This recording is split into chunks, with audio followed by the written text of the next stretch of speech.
Good evening and welcome to another edition of Spaced Out Radio tonight. My name is Dave Scott. We're kicking off a brand new week here on the big show, and I'll tell you, we are kicking it off strong. Former Navy SEAL Joel Lambert is here with us talking about survival at its fittest. Yes, could any of us survive any sort of alien or zombie apocalypse? We will find out tonight. We'll bring in Joel momentarily. Let's say hello to everyone. Well, let's get our brand back up there. Come on, Dave. Get that brand back up. There we go. All right, let's say hello to everyone in our chat room. Race Van in the gold medal position. Grandpa Holland in Australia's got the silver. The gorgeous Cosmic Floor taking home the bronze tonight. How are you? Good to have you all here. Todd Purdon, good to see you. The lovely Aussie Ange has returned. Downshift, nice to see you. Black Dragon, Semper Fi to you, my friend. We love our veterans around here, so thank you so much for your service. Black Dragon, we appreciate you, my bud. All right, scrolling on down, there's Sultry Susie. She'll be signing autographs after the show. Line up to the left of the studio, if you don't mind, to the left of the studio. The gorgeous Oracles will be signing autographs as well. Line up to the right of the studio for her. She only signs in silver Sharpie. Lee Poping, good to have you back. Spooky Morales, good to see you, buddy. And there's Double M, Michael Morris. Good to have you here, buddy. Thank you for coming on in. As we scroll on down, seeing who else is here, our man Nicola has arrived. And we got the lovely Arlene Adkins-Zell. She has returned for another week. Snakes on a UFO. Good to see you, bud. As we continue on with our roll call, there's gorgeous Jeanette Sanchez. Yo, yo, yo, what is up, peeps? There she is, as we say hi to her. And we continue on with our roll call. Mule Skinner, welcome to our channel for the first time, at least in our chat room. We really appreciate you. The gorgeous and talented Kira has returned. There she is, our man Millennium. There he is. He always likes a good wave, and he always waves back. Moving on here, Luscious Jules, good to see you. Nucker, nice to have you here, buddy. The lovely Carrie Ann has returned. Richard Elmore is here. The Richard Elmore. If you're in Austin, Texas, find Uncle Dale, rub his power stash for good luck on Black Friday. People, get ready. We only have about 10 days or so left before the Brawl for All happens on Good Friday. I make that Black Friday Good Friday for me because I enjoy it. I want punching. I want kicking. I want scratching and screaming, people. Come on, America. Let's not do it wrong like we did last year. Vash the Stampede, nice to have you here, buddy. Thank you for coming on in. Peppa H, Julius Caesar, nice to have you. Jeremy Jones, good to have you back, buddy. Thank you for coming on in. Drew Banky, another great veteran in our chat room and former guest. There he is. Take a bow, Drew. Gorgeous Gloria, how are you? Nice to see you. And there's gorgeous Larry. He is present. John Blair, welcome to our chat room for the first time, I believe. Gorgeous Marie in L.A., nice to see you. Sweet Donnie D. Alexander, how are you, bud? Stevie Franchise, what's happening? Beelzebrad, nice to see you. Our man Fapster, there he is, everyone. The man with a head big enough to land a helicopter on, but we love him anyways. Oob to Joe's Maine, you've got aliens, buddy. The Michael Leger is here, everyone. The Michael Leger. Let's start the radio side of everything as we are drawing on closer. Sensational Sherry, good to see you. Divine Diamond, looking lovely tonight. Jeffrey DeRuin, good to have you here. And there's Rooted in Gorgeous Sacredness. Enzo Sorrell, welcome to our channel. Thank you for joining us. Dirt Road, my fellow Canadian, how are you? You're looking lovely tonight. And who else do we have here? Roy the Boy, good to have you back. We're running out of time here. Can we get this done? Super Duke, the man, the myth, the Sasquatch legend of World Bigfoot Radio right there. XUAP, nice to have you here. We are caught up, everyone. We're going to launch this thing in about 10 seconds. So remember, the Super Chat is open. It's a great way to support what we do on this show. Hit subscribe, ring that bell, horns up. Here comes our Rocket Bumblefoot. I lied. We got 20 seconds left.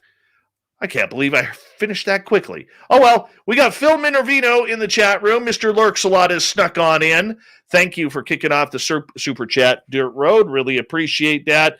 And Reverend Keith, I got an amen for you, buddy. Love you, man. Thank you for coming on in. And now, people, we're going to get going. So let's just do this thing. Mr. Bumblefoot, take it away. Horns up.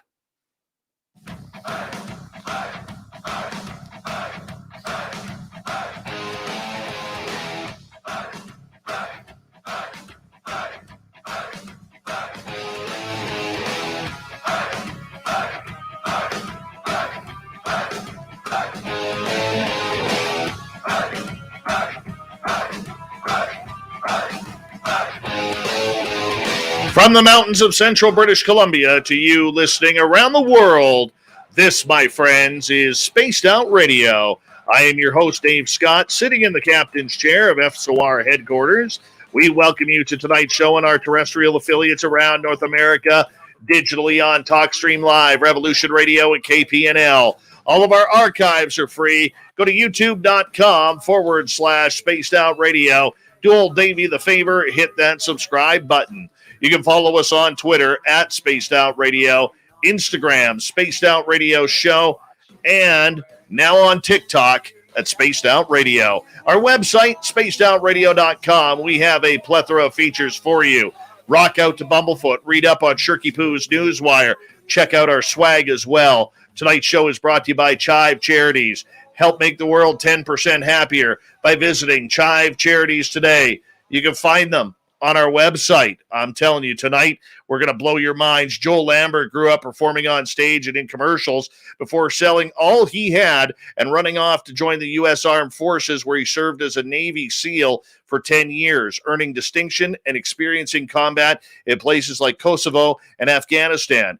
He has had roles in movies such as American Sniper, Patriot's Day, and Transformers, Revenge of the Fallen. I know my son will kill me if I don't ask him some questions on that. Alongside starring Ron Perlman in the soon-to-be-released How I Got There, and the awards season contender. And he is also all over Discovery Channel. You may know him from a lot of different shows. He's everywhere. This man is a legend in his own mind. My mind, your mind, and why not? This man has nothing to prove except to have fun in life because he deserves it. And here we are. Mr. Joel Lambert, thank you so much for joining us on Spaced Out Radio. How you doing, man? Yeah, I'm doing fantastic. Thank you for that fantastic introduction. My mom couldn't have done any better. Well, you know, everyone agrees with all of it, though.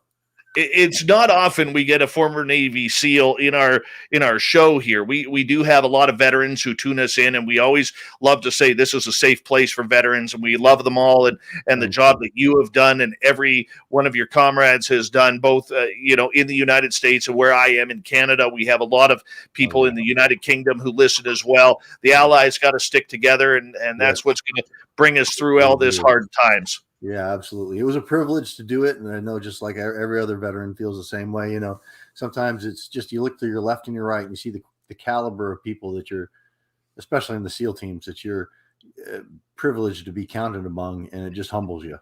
I got to ask you, because being a Navy SEAL isn't easy. I'll be honest with you. I have watched many a video on YouTube about what it's like to become a Navy SEAL. And you could not pay me enough to do that training. I mean, let's be honest. Pay you very much at all. You got a couple of screws loose up there in order to do that and put your body through that? For me, and I think for a lot of people, even if we can't particularly articulate it, especially at the time, it's kind of a spiritual quest. It's kind of a hero's journey. It's kind of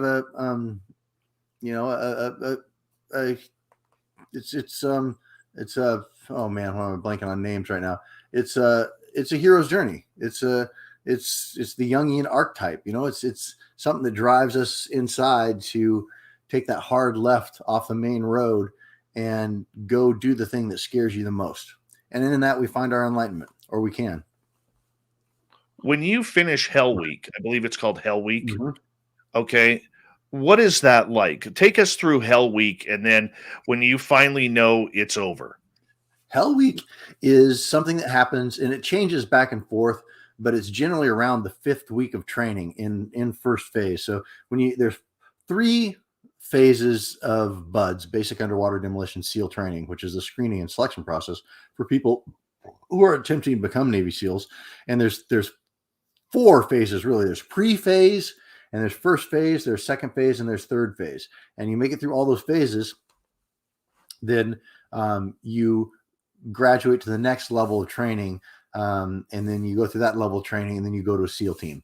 And so the Hell Week generally happens around the 5th week of training in first phase. So you go through pre-phase, which basically screens out everybody who just doesn't know what they're just ended up there by mistake or just is not prepared for it. And then first phase is when it really starts. And the 5th week of training, on Sunday evening, you are woken up by machine gun fire, and you're pulled out onto the beach, and it begins. And all night, Sunday night, you're running around, boats on your head, logs on your head, in the water, out of the water, in the sand, out of the sand. And it goes on through Monday and Monday night and Tuesday night, Wednesday and Wednesday night, Thursday night. And then Friday, late Friday afternoon, you get secured from Hell Week. And then that ends the evolution. And Hell Week is brutal on the body, but what it really is, and I tell people this all the time, is Buds is a mental game. We're trying to get into their mind and see if this is a person that can handle combat and the unfairness of everything that comes along with that with aplomb, that are just able to be smooth sailing when nothing is going their way. Because you have to have this sort of mental capacity for calm and for just being unflappable. And so we're testing that. But the way to get to the brain is to destroy the body, is to hurt the body and crush the body and make the mind deal with that. So Hell Week, 5.5 days of nonstop movement, nonstop cold and terror and just abuse gets to the mind. Because one of the things that gets to the mind is that, like, when I finished Hell Week and they secured us, I sat down because you get a medical checks. You get several comprehensive medical checks throughout the week because so many things can go wrong. And your mind is so out of it that you won't notice it. But I sat down and I couldn't get back up. Dave, I couldn't get back up. They had to pick me up and carry me into my medical check, with my arms around Buddy's shoulders. And I get in and I had stress fractures. I had fractured both of my femurs. And I had known that I had a stress fracture in one of them going into Hell Week. But if I would have pointed that out, they would have pulled me out of training. And I would have had to heal up and I would have to start everything all over again. And I wasn't going to do that. I was going to finish Hell Week. So because one of them was fractured, I compensated unknowingly enough so that the other one fractured. And so when my body and my mind finally realized, okay, it's over, it's done, the adrenaline, whatever it was that was pushing me on, said, okay, we're done, and stopped and sat down. And then the pain came and the inability to move and all those things then came, and I had to deal with those. But while I was doing them, my mind and it shut all that out and it focused on the mission at hand. And we have amazing capacities as human beings that we don't tap into except in very rare occasions, but we can push our bodies to do more than you can really ever imagine that they could. Knowing that the job of a Navy SEAL is one of the most elite combat units in the world, and if not top two, I think that's a fair assessment. Mm-hmm. Right? Yeah. You're going to get the call no matter where it is in the world, and that there's going to be an opportunity, whether you want it or not, to see combat duty. How were you prepared for yourself to go through that combat duty, knowing that phone call could happen at any time? Well, that's one of the things that we crave and we desire going in. I mean, you don't go into a job like this and do what is necessary to achieve it and not want to test yourself in those experiences. And that's what I wanted to do. It's not that I had this craving to kill people or to to be part of war, but what we do want to do is we want to strive against ourselves, and we just want to strive against others, and we want to push ourselves and experience the depths of our humanity. It's an exploration of our humanity is what it really is. And those combat experiences were, on one facet of them, they are brilliant and they are part of who we are as human beings, wired down deep. There's a lot of other things that I can say about them. I mean, it's something that can be very pure, I guess is what I'm getting at. It can be very, very pure. I want to ask you, and this may sound like an absolutely silly question, but I honestly don't know the answer to it.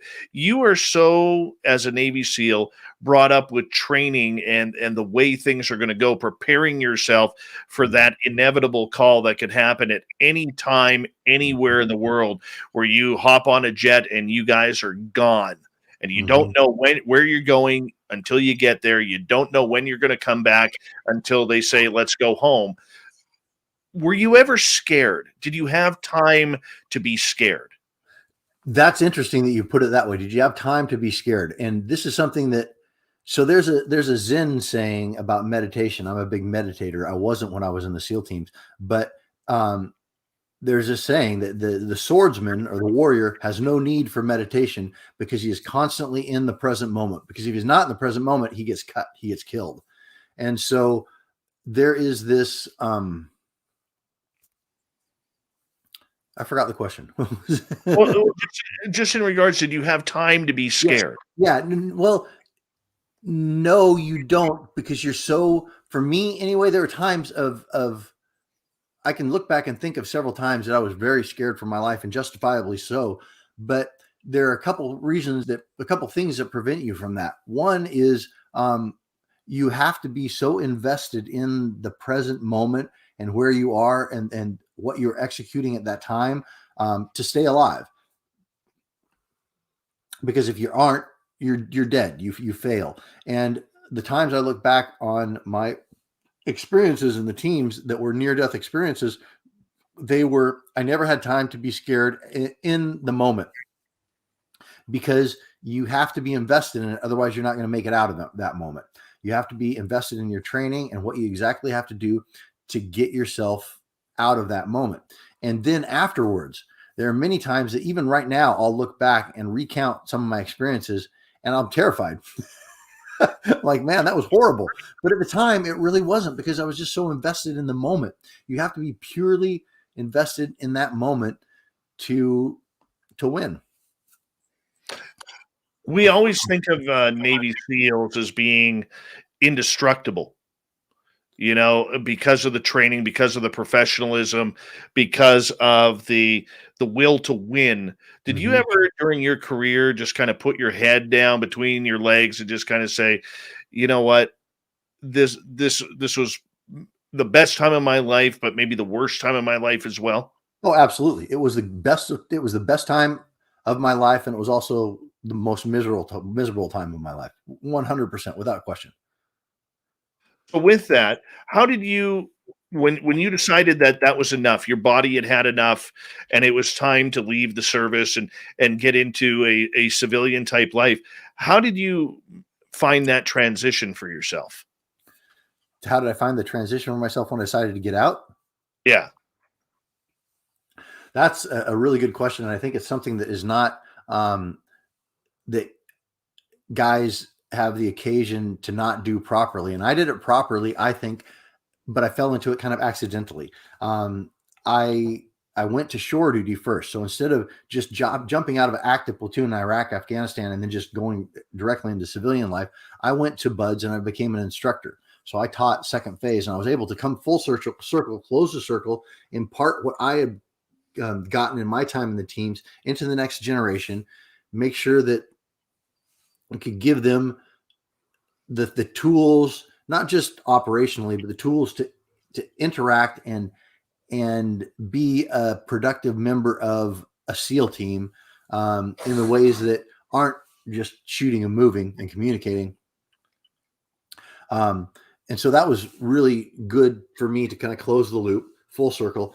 But then also it was an off ramp. So you're going at 100 miles an hour in a unit like a SEAL team, and you don't realize until you're around civilians, everything's just slow. It's like a F-16 trying to fly with a Cessna. There's no part of their speeds that can overlap. The F-16 will just have to do racetracks while the Cessna's flying along. That's what it feels like. You feel like you're just moving so fast and experiencing so much that regular life is like it's moving through jello. So I was able to take this off ramp off the freeway and decelerate until, I hit the surface streets, and instead of 110 miles an hour, I hit them at 50. And so I was able to blend, to fit in a little bit. But for a lot of your comrades, who just step out? Is it a tough job to just step out and all of a sudden, you go from wearing your uniform into civvies on a daily basis? I could just imagine the mental stress of that. What I found, and what I think a lot of guys find, and I can't speak for all of us, of course, because every guy has his own experience and his own, he's his own man. But for me, it's difficult to leave the brotherhood and the support system that you have, and that's something that can be very difficult, because it's a very tight-knit community, and I'm still plugged in and involved with that. But you go from living, eating, breathing, sleeping, doing everything with these guys, this one little group of guys, every waking moment, really, into boom, you're cut loose on your own. It can be very, very jarring, and it can create a lot of problems, I think. And we've seen a lot of those problems. But to be able to decelerate a little bit and then try to find some things that will reconnect some of those wiring harnesses. The wiring is not messed up. It's just those big harnesses have been disconnected, and you just got to plug them back in. And so guys need to find a meditation practice. For me has been huge.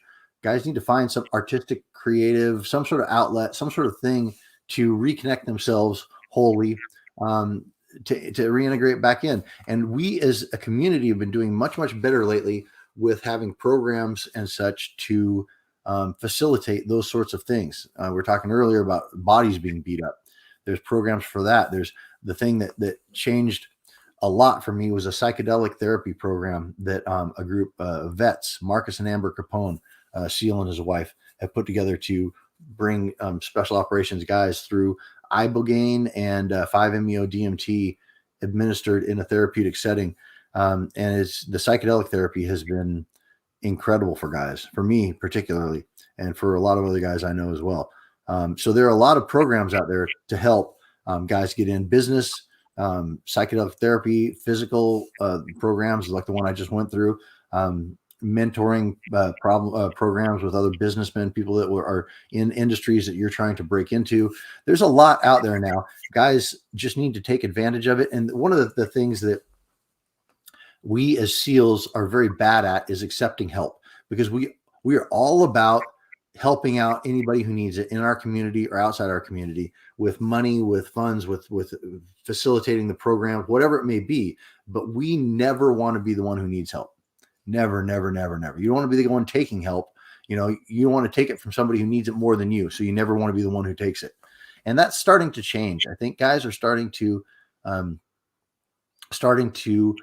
the stigma is going away a little bit about post-traumatic stress, traumatic brain injuries, things like that guys never wanted to admit to, never wanted to, that you're too strong for that. And then, it happens and somebody takes his own life, and then we have to come to terms. We have to face these things as well. And so there are a lot of programs out there where guys can get the help that we all need. It's just more a matter of the stigma going away that you need help.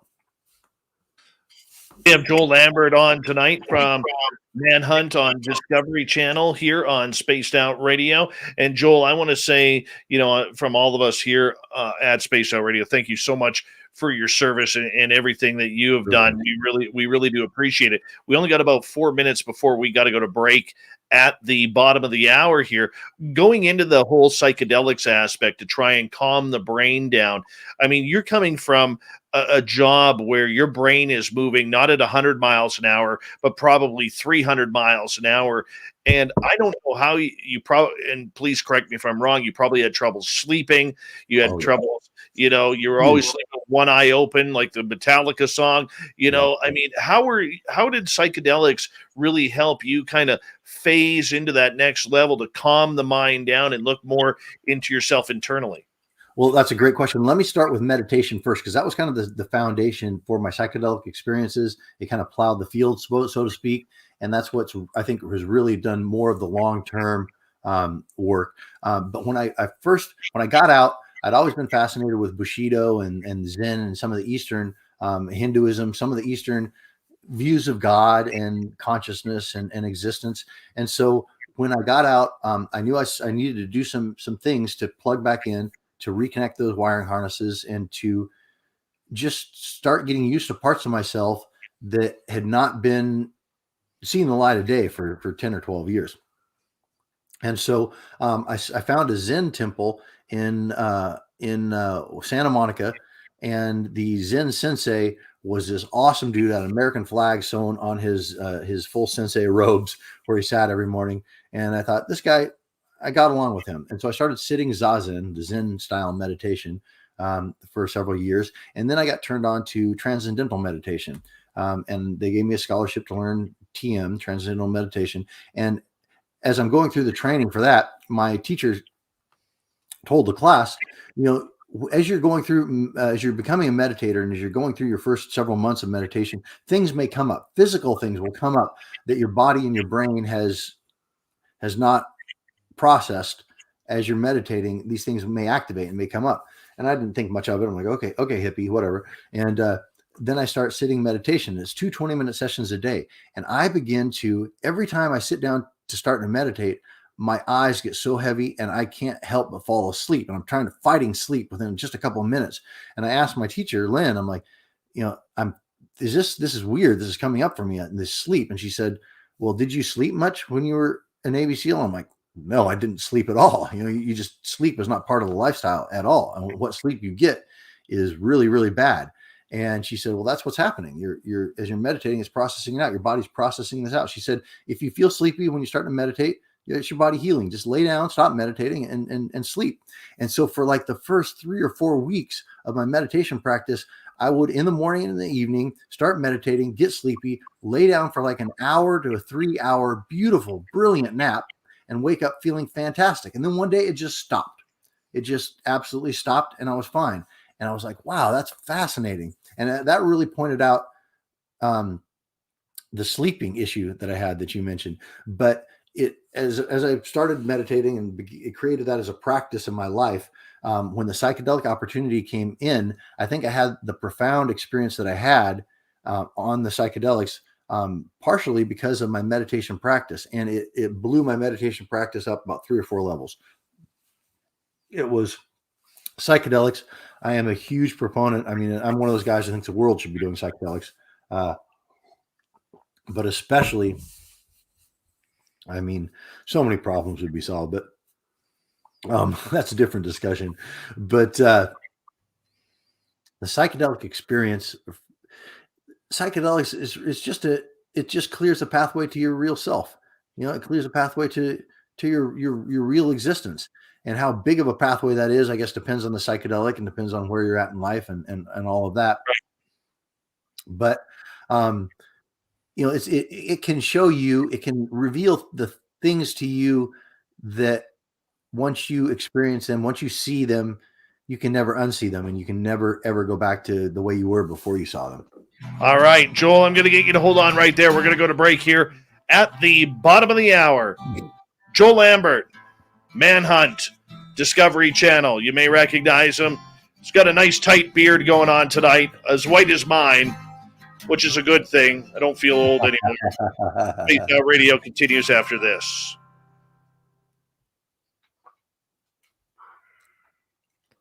That was a quick half hour, dude. Quick half. Ripped right through. Yeah, man. That's awesome. Good stuff. I'm just scrolling through some of the comments. You got some good stuff going on out there. Got a lot of vets in here. Yeah, that's awesome. A lot of vets. Drew Banky, he's been a former guest on the show. He deals with he's a veteran and deals with a lot of psychedelics and meditation as well. And oh, you know Drew? Yeah, I know Drew. Yeah. Yeah, Drew's awesome. Love Drew. Great dude. Yeah, we're gonna link up one of these days out at his little setup out there in Colorado, I guess. Yeah, 509 Divine Pines is a veteran. Max Retchie's a veteran. Who else is a veteran in here? Black Dragon, he's a former Marine. Right on.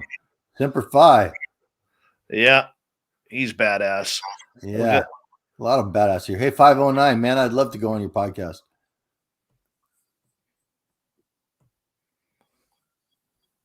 That'd be awesome. I'll get him if you want. I'll send him your email. Yeah, sure. Yeah, that'd be cool. He's a good dude. I've chatted with him a few times on other podcasts. Good dude. Right on. Ollie, what's happening? Yeah, we got good people in here. Yeah, it looks like you do. Love it. Yeah, Drew's bugging me because he was. What did he ask earlier? He asked. I gotta scroll back here, Drew. Let me see. Stacy was married to a former Navy SEAL. Yeah, I've seen some comments. Yeah, I've heard, I think I know exactly what she's talking about. Yeah. Small community, and she says here, my hubby was pretty notorious. Dev grew sniper and did federal prison time because his girlfriend turned him in. That's not good. And he's not the only one who's had something exactly like that happen. Yeah. Let's see here. I'm trying to find Drew's comment here because it was a shot at me here. Oh, was it? Oh, yeah. I'm scrolling on up trying to find it. I don't know if I'll be. Oh, yeah. There it is. Did they ever serve breakfast for dinner in the first phase of Buds? Because he knows I hate breakfast foods for dinner, man. Oh, dude. Breakfast is good at any time. I'm a Waffle House guy myself. Well, at least we know your flaw now. Right? Yeah, throw you some waffles in the middle of the battlefield. We got you. Well, that's what the Navy does. Waffles with peanut butter. Yeah. Only way to eat them. Max is asking, any exposure to ass heads? I don't even know what an ass head is. I don't know what he's asking. Yeah, no. Well, I don't know. Ass heads? No. I don't know. I don't know the military lingo, man. Yeah, I've not heard that one in no. All right. Black Dragon says Semper Fi back to you. Right on. Love my core brothers and sisters. Ross, he's a vet, I believe, as well. Jose, how you doing, buddy? This is awesome. Getting lots of love tonight. ETs. That's what Max means. Assheads, ETs. Oh, ETs. No, not personally. Multidimensional creatures, so to speak, but not in any physical vessels. But I'm 100% a believer. Oh, yeah, me too. Oh, yeah. Yeah. There's a lot going on with ET activity right now around this planet. Oh, yeah. Oh, yeah. Yeah, I know. Oh. I may have found a new Bigfoot spot yesterday. Oh, wow. Yeah. I was driving. I went out Saturday night, had my FLIR and my night vision going. Got nothing. And then yesterday I went back out during the day to see if any footprints had moved over my tire tracks or around. Right. Had nothing. John Blair says my son's 82nd Airborne. He's a CP. And can do. Came across some weird trees, man. Weird trees. Yeah? Hi, gorgeous Avi May. And all right, we've got about 30 seconds here. Bring it on in. Watch out for Chad Smith. He is the power of the chat room. Oh, yeah? Yeah. Booting people and running the show in there. He is just he's a man of his own name. That's all we can say. All right. Big thank you to Dirt Road for the awesome super chat. Kicking off the super chat tonight. It's a great way to support what we do. Here comes the second half hour of the show right now.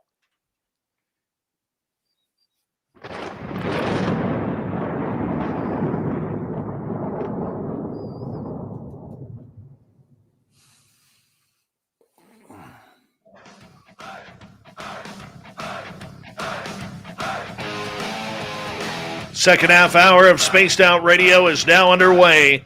My name is Dave Scott. Thank you so much for taking the time to join us. Really do appreciate earning your listening ears. Want to remind you that if you miss portions of this show or others, check out our free archives by going to youtube.com/Spaced Out Radio. Do me the favor, hit that subscribe button. Our website is spacedoutradio.com. We have a plethora of features for you. Rock out to Bumblefoot, read Shirky Poo's Newswire, check out our swag as well. Follow us on Twitter at Spaced Out Radio, Instagram, Spaced Out Radio Show, and now on TikTok at Spaced Out Radio. I tell you, I don't know if any of you caught the news, but my area now, south of me, is flooding. The highway I drove down to Vancouver the other day literally is washed out. Wow. The river came up so high, it's washed out. And 2 towns have been evacuated. They may evacuate more. My goodness. Scary times here in British Columbia so far, but that's okay. We're going to continue on because BC's strong, man.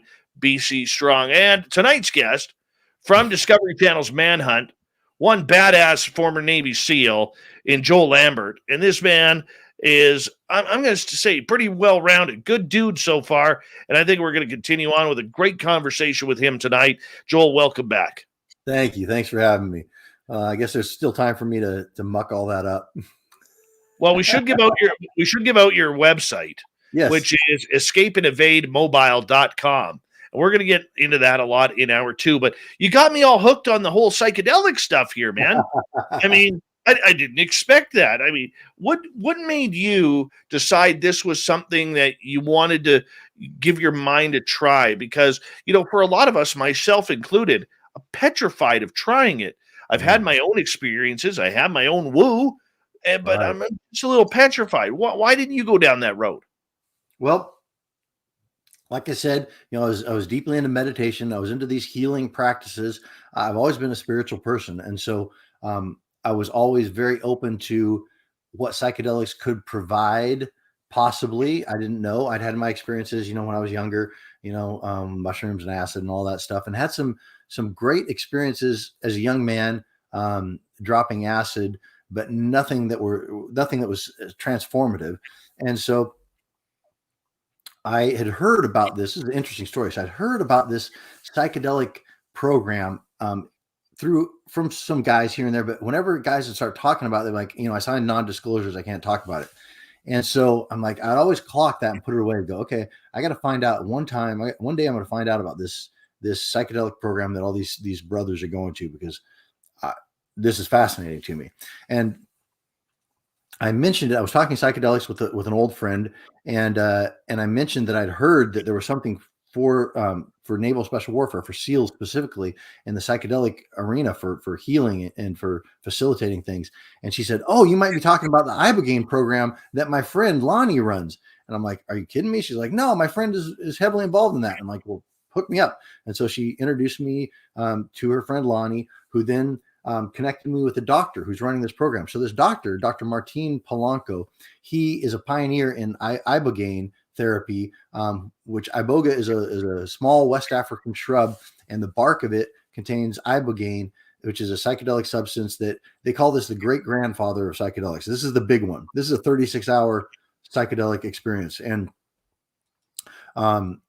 he was using it's an addiction interrupter, and he's been using it at a facility in Mexico called Crossroads for decades and decades to help hardcore opioid or heroin addicts, people that just have nowhere else to go and nothing left that they can do to break this addiction. And ibogaine will, in 5 minutes, erase the physical and mental addiction, and it's up to them to maintain what it gives you. And so I talked to that doctor, and he asked me, why do you want to do this? And I'm like, I don't remember what I said, but something about just, exploration of my consciousness. And I want to, I want to explore all the things that I can be and what might be out there. And whatever I said, he was like, that's a good reason. And so they hooked me up to this program, and I go down, and when you're ready, I'll tell the whole story from my experience, because it's pretty powerful as soon as we're okay. So they hooked me up with a counselor at first. My retreat's about a month away, and they hooked me up with a counselor to talk through a bunch of stuff, a facilitator. So I have these weekly phone conversations with him that are really conducive to just preparing the field, so to speak. And they send me a book of work to do, just questions to ask myself and things to bring to mind as I'm preparing for the experience. And so I go through the program and I'm doing the work. And my facilitator had told me that the medicine will begin working before you take it. And I'm like, again, okay, hippie, whatever that means.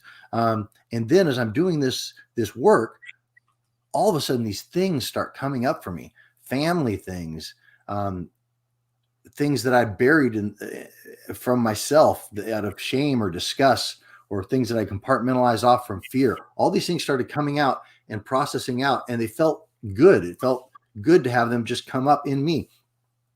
And I started thinking, okay, there's something to this now, because things are coming up that really have no reason to be coming up right now.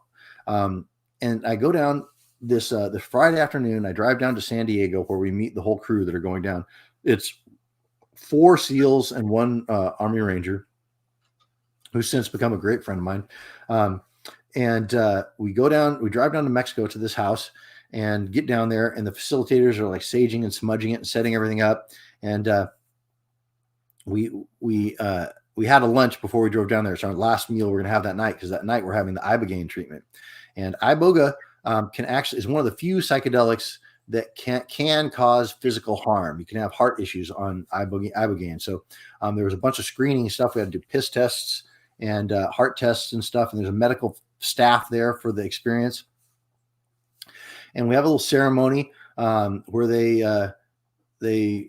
wrote down what we wanted to leave behind and burned it in the flame, and, said little prayers. And then they passed out our ibogaine doses in little wooden bowls, like a sacrament. We said a little prayer, took our dose, and then went upstairs where they had mattresses set up for us. And so as we go upstairs and they lay us down, they put heart monitors on and O2 monitors on your finger. And I lay down. I've got an eye shade on, and the doctors are moving around the room, and I'm just waiting for it to start. I don't know what it is going to be, but I'm waiting for it. And I've got this eye shade on. I'm laying on this mattress, and nothing's happening. And then all of a sudden, boom, it comes. And this nightmare buzzing starts above my head like a chainsaw from hell, the chainsaw of hell. And it had a shape. It had a shape like this. And I don't know why the sound had a shape, but it was very distinct. The buzzing started, and I was in the middle of this 8K fractal alien hell, machine hell. And I was seeing these fractals of these machine faces and these alien entities coming out of these fractals in more.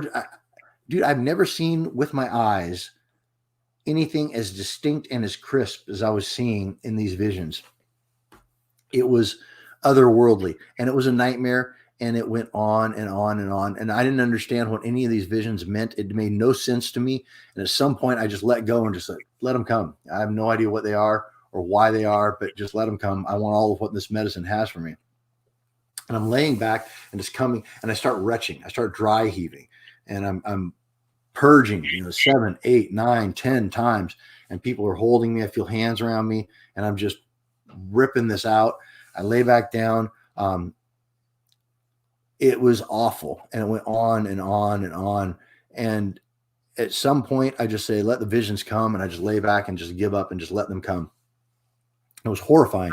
And there were these strange soulless people walking around me. There were people, but they had no, they were the matrix beings. Exactly. There's these soulless people all around. And then sometime in the daytime, in the morning, I lift my eye shade up and I see the light.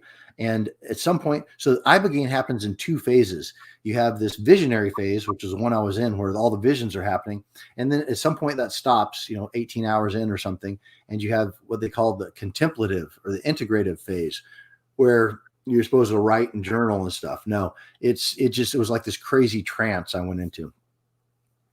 And I'm laying there, and I lift my eye shade up, and I look around the room, and all the other guys are on their mattresses, and like these rictuses of pain and horror. They look like nightmare beings that are frozen. And we're all having this crazy experience. And at some point I have to pee. And during the day, it's probably in the early afternoon, I managed to get up, which your body doesn't work. It's all jerky herky.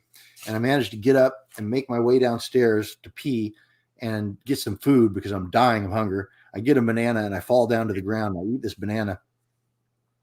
And one of the facilitators is looking at me, and I must look just horrible because the look on her face as she's seeing me, it makes me think I just must be pathetic. She takes me over to the couch and lays me down. She says, I'm going to go get my tuning forks and do some energy work on you. And I'm like, again, okay, hippie, cool. And so I'm laying there, and I've got my phone in my hand, and I'm just kind of scrolling through it as one does when you're, not otherwise occupied. And I feel the weight of the phone, and I can see, I don't know, some social media BS or something. And then as I'm scrolling, I realize I don't have my phone. They've been put away for the whole weekend. They've been locked up so guys can just have this whole experience. And I just felt the weight of it in my hand just half a second ago. She comes back with her tuning forks, does the energy, makes me feel so much better. I go back upstairs, lay down. We come back down for dinner, and guys are around the dinner table. Just, these big tatted up badass SEALs, their fists screwed into their eyes, just making these screaming noises just out of pure misery. And we go back upstairs after dinner. Nobody ate very much at all, and lay back down. And at some point in the night, I actually do fall asleep. It's like the fever broke, the trance was over and I was out of it. And it felt so good. The next morning I get up and I'm starving. I go downstairs, get some food. And the facilitator says, you still can't have any food. We are about to do the 5-MeO DMT. And I'm like, more psychedelics? I don't want any more I just had, 30 hours of psychedelics. I think I'm good. I don't want any more. But the other guys come down, and we sit around the fire in the morning, and they start talking about this 5-MeO DMT, which is the toad venom. And we're going to go, this is a very short experience. So we're going to go in order. And I'm the number 3 of 5. And so they say, go out by the pool and wait for your turn. And so I go out by the pool with my journal, because they say it's helpful to journal things, although I don't have anything to say about this experience I just had over the last day. But I'm out there, and I have my pen, and I sit down by the pool, and I try to write something, and I'm just going to write my thoughts, and I write, I don't I. And it didn't make any sense. My head, my brain, my hand, none of them are integrated. All of them are kind of on their own program. And I scribble that out, and I stop and think, how do I feel? And I realize I feel clean. I feel pure. I have never, ever in my life felt this pure. And it's like all the entanglements of my entire life, minor and major, all the scar tissue from when I was 2 years old until 2 weeks ago had just been wrapped up and pulled out of me. And I'm only noticing that they were ever there because I feel where they were. They're gone now. And I felt so at peace and so calm and so blissfully low-key bliss that I just sat there and just savored this. And I was just savoring it. And as I'm savoring it, I hear the first 5-MeO guy from the house scream like his head's being cut off. I'm like, oh boy. But I thought, if this is all I get from this experience, this is more than I ever could have imagined. And as I'm sitting there savoring it, it becomes my turn. And so I go up to the house, and they sage me and smudge me and bring me up to the room. And there's one mattress in the room, and the doctor and all the facilitators are around the mattress, and they're all dressed in white. The mattress is all white. The sun from the ocean is coming in through the doors, through the windows, the balcony onto this mattress. And there's all the crystals and gongs and things around. And I sit down. And the doctor shows me this vaporizer, a little small blue pipe. And no, he's actually a very, very well-known doctor who's done pioneering work in psychedelics and has helped a lot of people. But he shows me this vaporizer with a medical caduceus on it and 3 doses of toad venom. And they're just minuscule grains of this yellow substance in these vials. And he shows me the handshake dose. He's like, you're going to inhale this just to familiarize yourself with the taste and how the process goes. And so he lights the vial, and I begin to inhale, and he tells me when to stop inhaling and says, count down from 10, 9, 8, 7, 6, 5, 4, 3, 2, 1. And he says, exhale. And I exhale. It tastes very strange. It felt very strange, but it was not anything to speak of. So we go on to the first real dose, and he vaporizes it, and I breathe in and hold it, and he counts down from 10, and he says, exhale, and I exhale and throw my arms out like I'm instructed and just fall back on the mattress. As I fall back, my world just explodes. Dave, it's just kaleidoscopes of color. And these colors, it was red, blue, orange, green, yellow. Those primary colors, like red, blue, green, and yellow. But red like I'd never even conceived of a red could be before. And the same with the blue, and the same with the yellow. These colors were indescribable. And I'm just hearing this and I'm laying there, and it's just bliss. And it's just nothing but love and bliss. And as I'm laying there, just savoring this, I remember what they said downstairs before we came up. And they said, it's like this beautiful deep dive in the ocean. Everything's beautiful. You're down 100 feet, and it's perfect. And then you look over, and over to your right is this deep, dark abyss. And they said, if you have it in you, go down there, because that is where the jewels are, the real jewels. And I remember that as I'm laying there, just experiencing this bliss. And I thought, well, I can have these thoughts, so there still must be more to go. So I signal for another dose. They pull me up. I mean, I'm barely there, barely feel that I have a body, and I feel the vaporizer against my lips, and he vaporizes it, and I breathe in, and he counts down 5, 4, 3, 2, 1, and I exhale, and I die. I feel my body atomize, and it's gone. And this rising panic in me, I'm like, oh boy, you did it this time. You did it. And then I get up to just about where I'm about to have a major panic attack. And I realize it's okay. It's okay. You may be dead, but it's okay. Everything is just perfect. And I was in this place, no body whatsoever. There's no space. There's no time.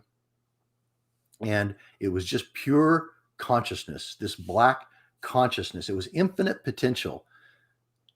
And I remembered everything that I tell you about this experience in this place was a remembering. It was nothing that I learned. It was all, oh yeah. I forgot that when I put this meat suit on.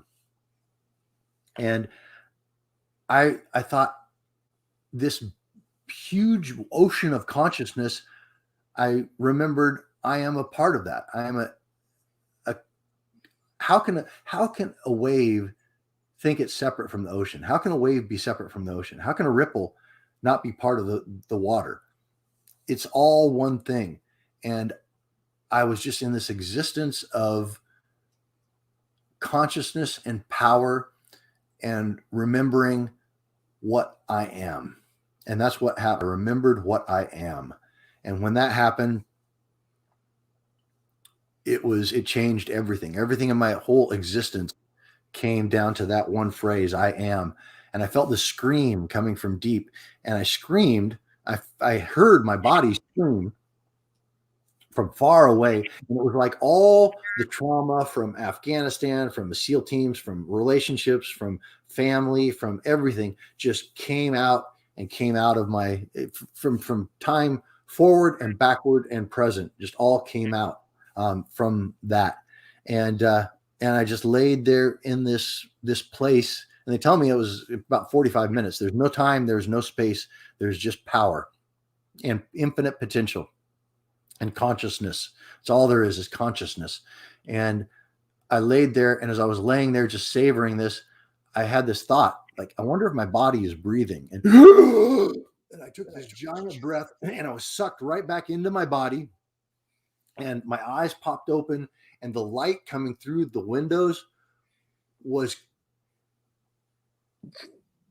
conscious. It was alive, and there was substance and texture to it.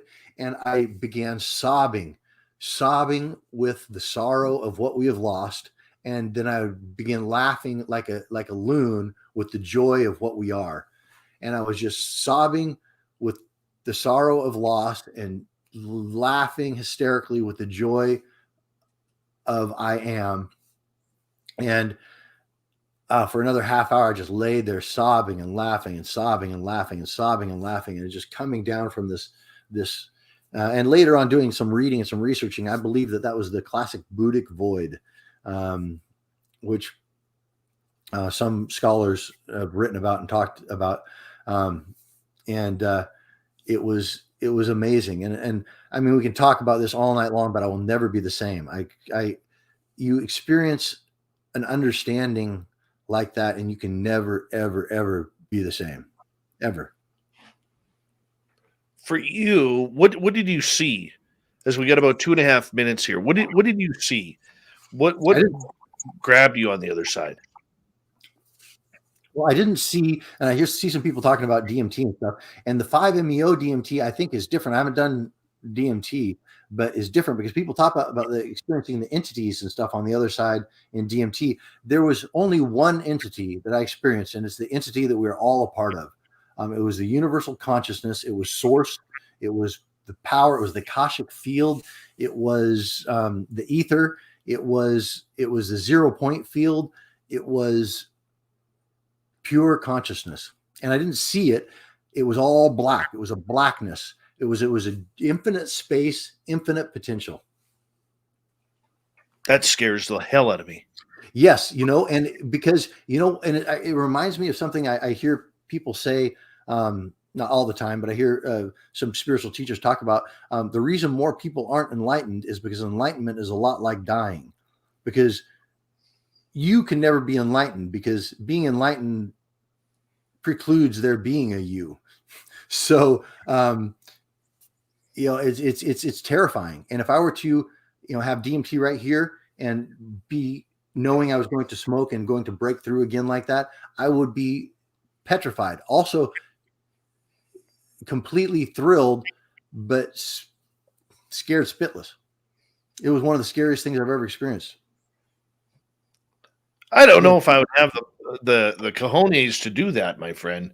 I really don't. Not, and I'm not trying to play down your experience or anything, No. But I mean, we got about 45 seconds. I mean, to me, and I think everybody listening, this goes right against the character that we think that you are. But I mean, this really helped you alleviate a lot of tension and PTSD in your mind. Well, DMT is one of the only substances that will actually heal brain matter, will actually fix damaged and destroyed neurons, synapses, and all that. It's one of the very few substances that can do that. So there's that aspect of it medically, empirically, but then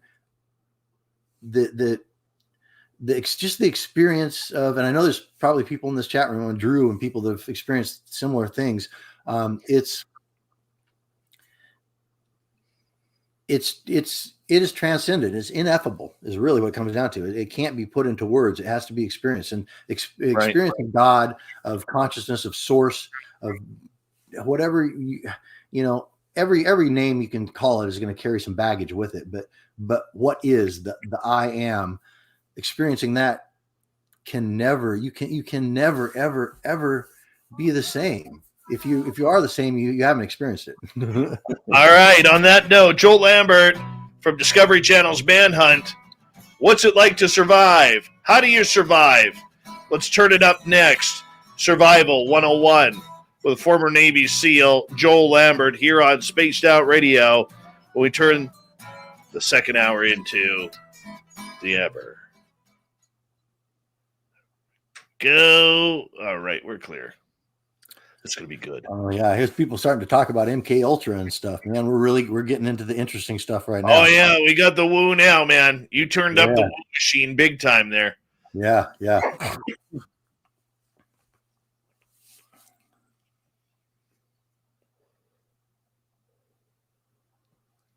Mm-hmm.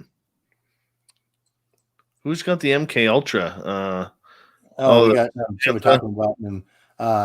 Somebody, Samantha Hazelwood is talking about the CIA dosing people. That was MK Ultra. I got a good friend of mine who's been taking on these MyLabs. Mm-hmm. Oh, dude, the story she tells. Really? Yeah, far out woo, man. far out woo. And you know what? I believe everything she says, man. I believe everything she says. This young lady, my audience knows who I'm talking about, a lady named Samantha Mowat. I met her on April 15th, 2014, 5 days after I got called this at my friend's house. And 5 days previous to that, I got called outside their house in the middle of the night, like 10 o'clock at night, to see a UFO on the ground. Wow. So Samantha's really in tune with this shit. Oh, yeah. Damn. And it's 2:00 in the afternoon on April 15th, 2014. And she goes, dude, I'm going to paraphrase the story here because of time. Mm-hmm. She goes, let's walk back in the forest. She goes, we're going to see something, right? Yeah. we walk 100 yards into this forest, man. 2:00 in the afternoon. She stops me. She jumps up on this stump because she's only like 5'2". She jumps up on this stump and she takes a look around and she gets this little perplexed look on her face. And she goes, Dave, I don't want you to be afraid, but I want you to look that way and tell me what you see. And I took a deep breath. I turn, I look, I'm like, Samantha, what the fuck is that? Because, like, dude, no word of a lie. God is my witness on my children's lives or whatever. 200 feet away from me, man, there's a 10 to 12 foot extraterrestrial standing there. Damn. Yeah, man. No DMT, no hallucinogens, nothing, man. I froze. Wow. I froze. Yeah, dude. When it comes to the physical UFOs or craft, I can't help but wonder if it's, skunk works or if it's, actual. I think it's both. Yeah. Yeah. You ever want to learn? I got the people you could learn from. Absolutely. I've read a bunch on it, and but I by no means have, it's still, it's like it's crazy. It's hard to decipher. It's good woo. Yeah, it's good stuff though. I mean, we're finding out. We're in the beginning stages of the ascension. The thing I don't like about it, and my biggest warning for my audience is this. Remember that the minute the government is involved, there's a narrative. Yep, exactly. And there is so much to this outside of the narrative, from what the media is not covering, what they're not telling you. There's a reason why they only went to the 2004 Nimitz incident and didn't go anywhere past that. Okay. There's a lot of shit going on, man. Oh, absolutely. It comes down to the cabal, man, what they want you to know. But I think that power is breaking. So we'll see though. Hopefully. Yeah. Hopefully. Join the Galactic Federation of Light. You got that right. Being what we're meant to be. Dude, you are so not who I thought you were tonight. I love it. I love it. I'm that too. Man, I'm one of my SEAL brothers has a little clothing company, and his little logo is Violent Hippie, and I'm like, I get that, dude. I get it. I got called. Okay, here's a quick funny story. We only got about 90 seconds. I came up with the slogan for the show. We own the night. Okay, because when I was 18 years old, where I grew up in Abbotsford, British Columbia, we had a big air show. And in 91, they flew in an F-117, and the fighter pilot, I got to talk to him for like 15 minutes, man. Mm-hmm. And he had this Desert Storm patch on with a Skunk Works skunk on there, and it said, "We own the night." And I always remembered that. Yeah. So when, putting the show together, I didn't realize that the NRO's slogan is "We own the night." So I actually got a call from a buddy of mine, I'm not going to say who, very well connected, who asked me if I was actually NRO. And I'm like, What the hell is the NRO? Oh, yeah, it scared the daylights out of me, man. I got some weird emails right after that, and it was trippy, dude. Trippy. Wow. Gordon Matt Baden, how you doing? Davey Crotch Kick, how are you, buddy? All right, we got about 45 seconds. Yeah, dude, it was crazy times. Crazy times. This is shit out of me. An amazing time to be alive, man. And we having chosen to be here at this point in time, this is some seriously badass. Everyone who's here light working and raising the vibration, man. Yeah. Much respect. This is you signed up for this, man. I don't know why, but here we go. Chris Martin, good to see you. Big thank you to Spooky and Dirt Road for the super chats. It's a great way to support what we do on a nightly basis. Here comes hour 2.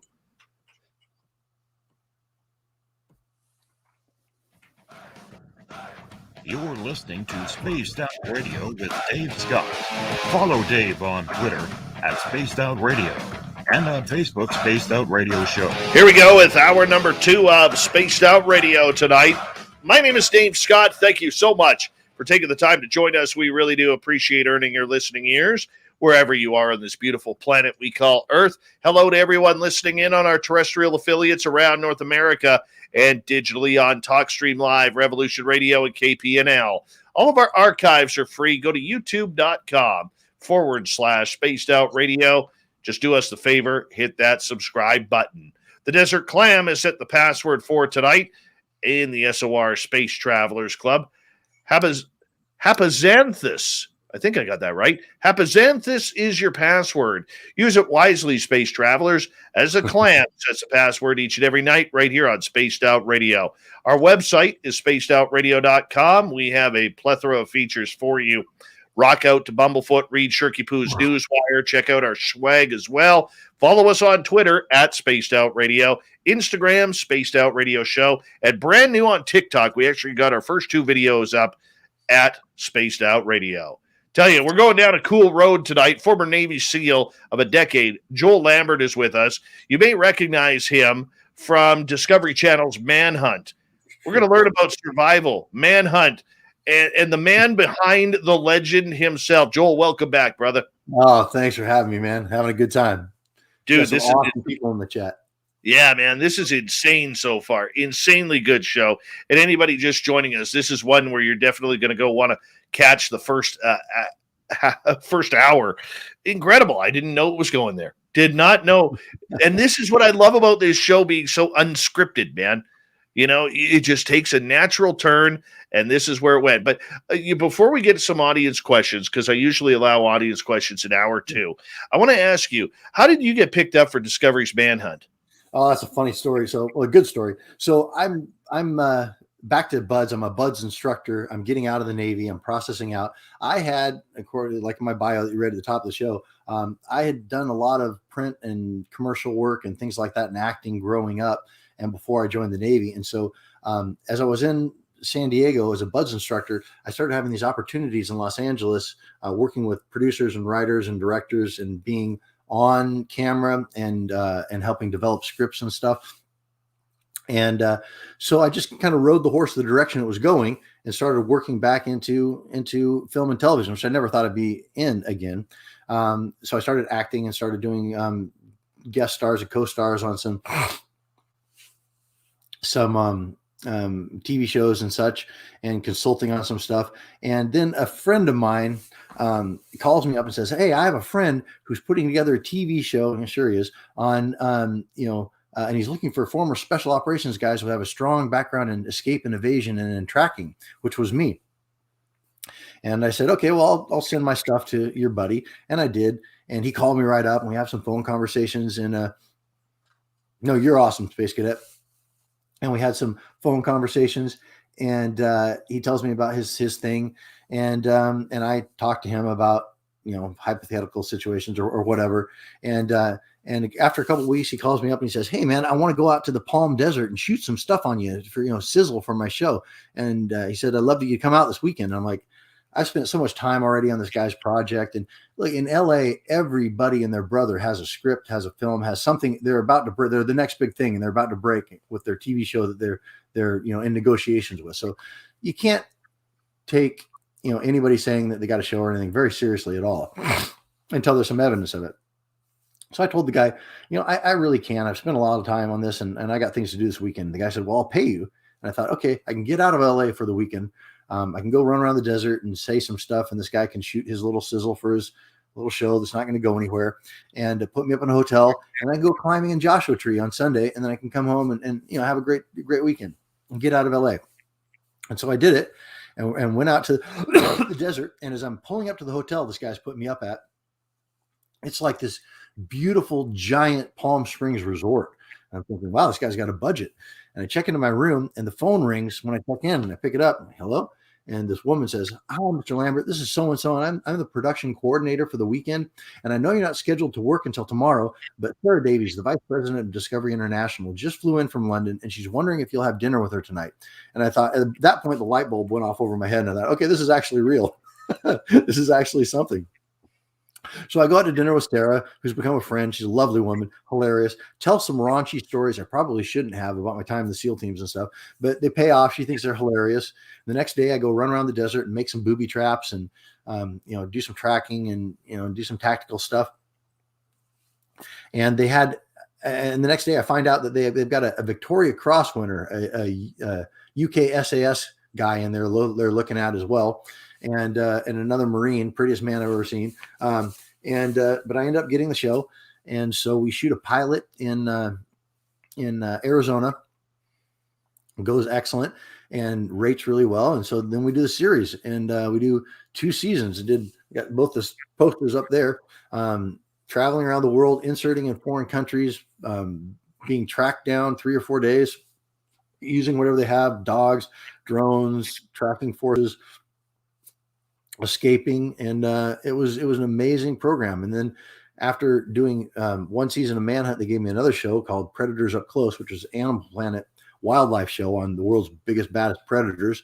And then I did a bunch of one-offs and did some stuff on Fukushima when that happened, and narrated some things. And it just really was a fantastic time doing the kind of things, when I act, it's fun and it's creative and it's an outlet, but it doesn't feed me. Doing Manhunt was all the things, all the on-camera skills, my wits, my physical abilities, all the things I learned in the teams and out of the teams, all of my skill sets. It was everything that I was, all being tested under duress at a very high level. And those are beautiful moments where your humanity, where you can really peel the layers and pierce the veil and get into what really is. Did you like TV? That's a loaded question, I think. I liked doing Manhunt. I loved doing shows that I felt were valuable, that weren't BS, that had something valuable to give and valuable for us to do in them. I found that very, very fulfilling. I think that a lot of what comes with having your own international shows can be very distracting and can knock you off your kilter a little bit.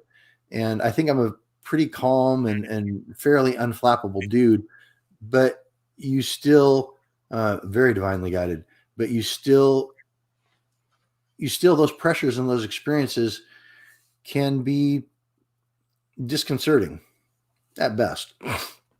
And so I think while I love the medium and I love some of the things that can be done, I'm not in love with TV or film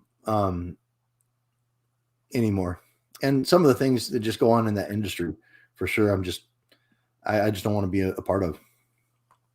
For you, being a survivalist and everything like that, the way the world has kind of gone into all hell in a handbasket here the last couple of years, did you ever catch yourself, thinking, well, I think I got to learn how to eat deer meat, rabbit, fungus or anything like that, going on here? Or did your services outside of television all of a sudden, bring people to you saying, we don't know what's going to happen here, with everything that's going on. Let's, maybe it's time to learn some survival tactics. Yes. A lot of people ask me lots of things like that, especially as things were the last several years in the globe. A lot of people reach out, old friends, high school friends, grade school friends, wanting to know what I would put in a go bag, what kind of things are important to have set up at their house. And so I've talked to and counseled with a lot of people on my opinion for what is important right now and how someone without a lot of training can best take advantage of some of the tools and things out there and spend some money to prepare for likely scenarios. And I think it can go one of two ways. I think it can go very, very dark for a while, or it can go to a very light fifth density Earth. And in either of those scenarios, I think that being connected with Earth and raising your own food, whether it's animal or whether it's vegetable, and raising your own medicine, all these things, I think all of just this connectedness to the Earth and to being, I saw Drew said earlier, we are nature. Exactly. We are nature. We're not a part of nature. We aren't observers of nature. We are a product of nature. We are nature itself. And so getting back into that is good for the soul. It's good for the planet. It's good for our collective vibration. It's good for a lot of things. And if it gets very, very dark, having a vegetable garden and having a few chickens out back could be the difference between life and death. Joe wants to know what's in your bug out bag. Well, I have, I don't really have a bug out bag. I have escape and evasion kit is what I use. And really it depends on what I tell people on an escape and evasion kit or a bug out bag or a go bag. What you need to do is so I always go by the rule of threes.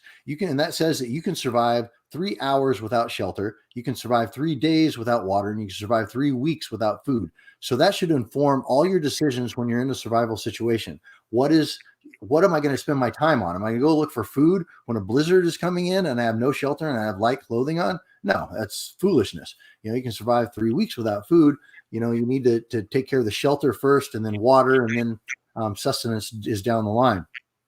And so there are certain things that you need to be able to do. You need to be able to find and acquire food. You need to be able to shelter yourself. You need to be able to find, carry, and purify water. You need to be able to navigate, and you need to be able to signal. And so certain things will cover a multiple amount of bases. So like a fire starting kit, a good fire starting kit, fire is shelter. Because when I say shelter, I mean things that protect your corporal body. Things that protect your physical body. That can be a house, it can be a tent, it can be your clothing, it can be a fire. A fire is warmth. It will keep the animals away. You can cook your food over it. You can purify your water.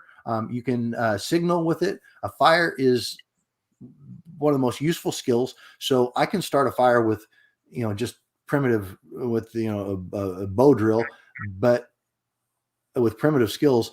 But I always have at least 2 ways to achieve a certain desired outcome, either tools or knowledge base. So I would have at least 2 ways to start a fire. I would have 2 ways to purify water. I would have 2 ways to snag, trap, or find food. I would have 2 ways to navigate. I would have multiple ways to do all the things that I need to do. A weapon is great. A fixed blade knife is if I could take one thing into the wilderness, it would be a good, sturdy, sharp, fixed blade knife. With that, I can make my other tools. I never thought about it until I moved up here, way in the northern British Columbia, where I am. I live about darn near central part of the province. Mm-hmm. But like growing up near Vancouver, there was no need to get a gun license. There was no need to get a hunting license. I mean, sure, I went fishing all the time. I mean, that's easy. There was no need to learn it because everything was always at your hand. If you went hunting, you didn't go out in the bush. Yeah. You went to the supermarket, and all the work was done for you there. Right.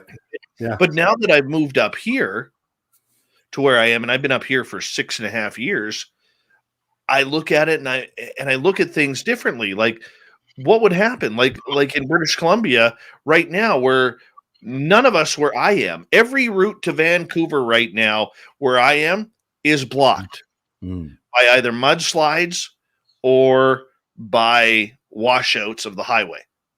Yeah. What would I do to survive? Now, obviously, my area is going to get food. They'll trek it in from either Washington State, or they'll trek it in from Alberta or wherever. Like, there's always going to be food for that, But if it ever came down to it, what would I do? Now, thankfully, I have a couple of survivalist type friends, right? But for myself, I always thought, gee whiz, like, how would I do this? Like, I'm not a camper. I don't like tents. I don't like, the cold I don't mind, but there's a lot that I don't like. Right. I hate being wet. Me too. And growing up in Vancouver, the wet that you get down there, because you got that humidity, the wet every raindrop just sinks right into your skin. Yeah, Not like in the Northwest. Yes, it's different. Then you know what I'm talking about. Yeah. So that's a natural rainforest. Yeah. So for those of us who are, let's just say the zombie apocalypse came, just for giggles here. Yeah.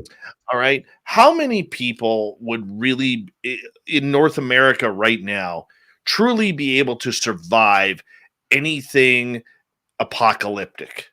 Well, are we talking fast-moving zombies or slow zombies? Because I think the outcomes would be a little different. Okay, skip the zombies, whatever. Let's just say an asteroid hit or aliens showed up or whatever it may be. Okay. Sorry, I don't qualify your hypothetical situation. Are people really prepared? No, people are not prepared. And I think it's going to go, I think people are very resilient. And I think people are going to find reserves in themselves of repositories of knowledge and ability and just grit that we didn't know they didn't know they existed. But I think the first months or years of it is going to be quite the purge. There's going to be, it's going to wipe out a lot of people who make bad choices or who aren't able to keep it together to get over the hump. But once the hump is over, I think that there's going to be a lot of people who find that old knowledge, who band together, who support each other, and who are able to make that gap to where they can really start growing their own food and start finding reliable sources of sustenance and of medicine, and all the things we need to keep our bodies moving. Nature is very forgiving if you know what you're looking for. Yes, and it's also very unforgiving at True. the same time. I mean, I remember I was doing this wildlife show, and I had this female co-host, and there was this springbok, which is a very small impala in Africa, and it was bounding through the grass right where we're at, and right by a female lion who had just eaten. This lioness was completely satiated. She's completely full, and the springbok came by, and this lioness just boom, pounced and just took her down and had her claws in the back, the spine of this springbok. The springbok was mewling, and the lion wasn't hungry at all. Why did the lion kill the springbok? Because it's a lion, and it's a springbok, and that's just the way of nature. And it crushed this poor antelope's spine and didn't eat it or anything. It's just the way it is. I think that there's just my female co-host started getting emotional and crying, and nature is not cruel. It is not kind. It just is. It just is. And this is what it is. And that's, we need to flow in that direction. And that's the only way we can make any kind of steering, is if we flow the direction that the river is going, How important is it to learn the sounds of nature? The sounds? Yes. Well, it's especially in my line of work doing the escape and invasion, it's very important because the sounds can tell you lots of things. The sounds of nature can either be an alarm, like squirrels and other birds will alarm and let things in their area know that you're invading, or things will go silent. And that's something else to tell you that there are something in your area that is hunting, that these other small woodland creatures don't want to draw attention to themselves. So the sounds of nature will tell you everything you need to know, really. And the reason why I ask is I was out in the forest yesterday, and I was out looking for Sasquatch and looking for anything that I could find that just looks a little bit different. You really have to learn your surroundings. Like, dude, before I moved up here, I never knew what grizzly bear poop looked like. I never knew what moose droppings look like. I mean, moose droppings, for anybody who doesn't know, they literally look like giant chocolate covered almonds, right? But I mean, these are the signs that you have to look for. I never knew what the difference between a fresh footprint and one that was a day old but still looked quite damp. I never knew any of that.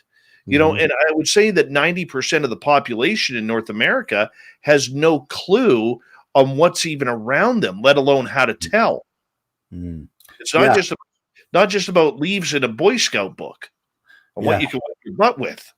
Yeah, no, I think you're 100% right. We have, by and large, lost our connection to the earth and the animal kingdom, just by virtue of multiple screens separating us from the actuality, or just all the manufactured things, all the layers that we've built between us and the ground, which are good things. I'm a fan of my house, but I'm also a fan of taking off my socks and shoes and walking in the grass and growing my own food and raising my own chickens and doing the things that just connecting to this universal fabric that we are all aspects of. Very true. Very true. But, I know before I moved up here, man, I never knew what bear tasted like. I didn't know what deer tastes like, or moose or elk. Like up in my fridge right now, I got fresh pepperoni sticks of elk meat. Oh, fantastic. I'd never tried any of that. And most people would be like, ew, gross. And I'm like, this ain't bad. Like, I'm not a fan of deer. It's way too dry. Oh, way too dry. But I know I could eat it. Oh yeah, it's excellent.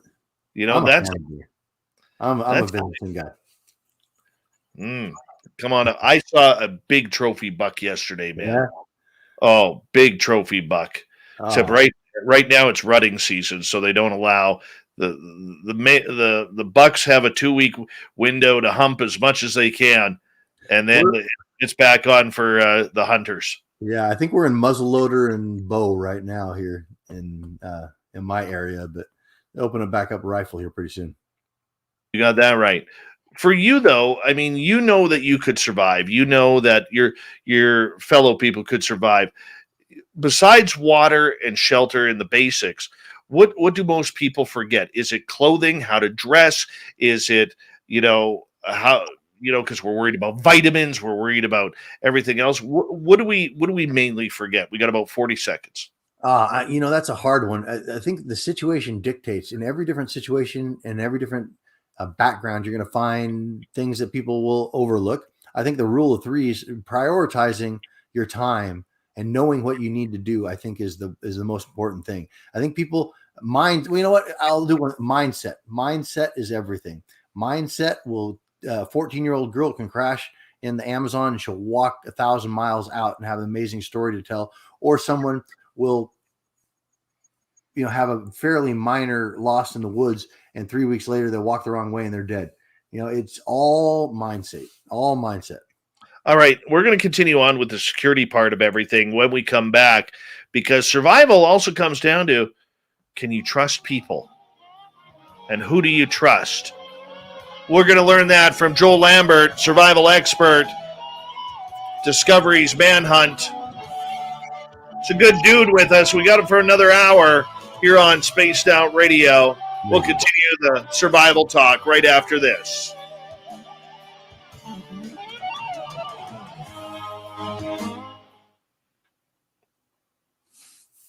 I'm having a great time, dude. Thank you so much for doing this. Oh, this is a great discussion, man.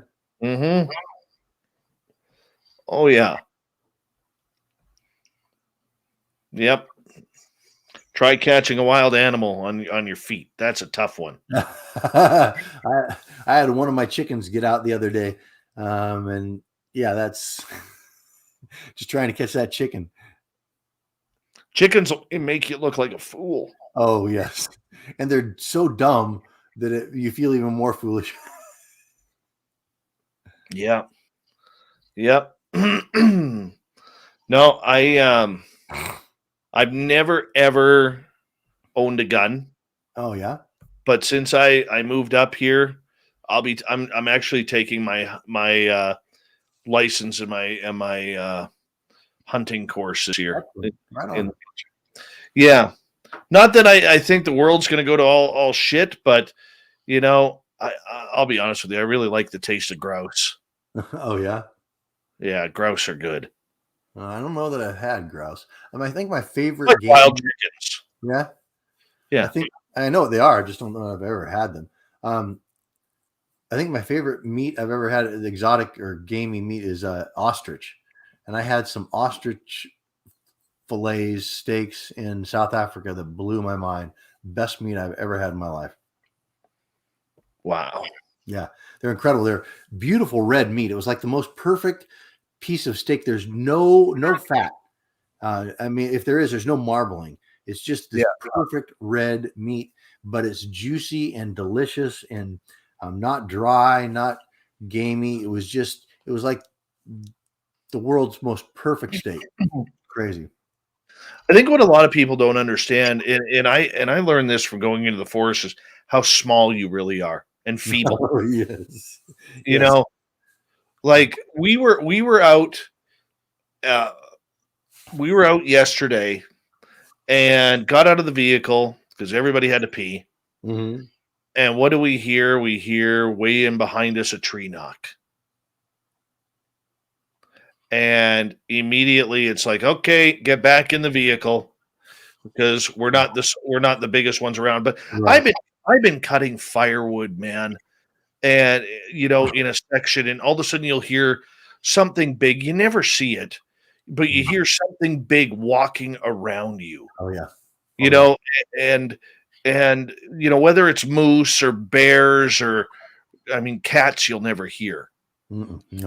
But and then you look up at a tree, man, and you see like 8, 9, 10, 11 feet up, big scratch marks, Yeah.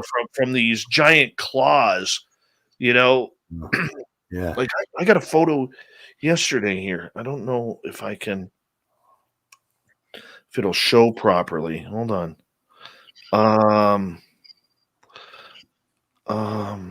Is that the one? I took a couple. No, that's the second one. There it is. Like this photo here was about 11 feet up. Okay. And you can look. Wow. But you see the big claw mark right in the middle there? Yeah. Okay. Wow. Like that shit'll take your head off. Oh, dude, yes. I did a show with polar bears, and no one wouldn't want to get near a grizzly or a polar bear, but I was near the polar bears. But yeah, they'd come up to the icebreaker we were on, and had the markings, the markings on the side, and they're reaching up. They're like 10 feet, 11 feet, 12 feet. I know.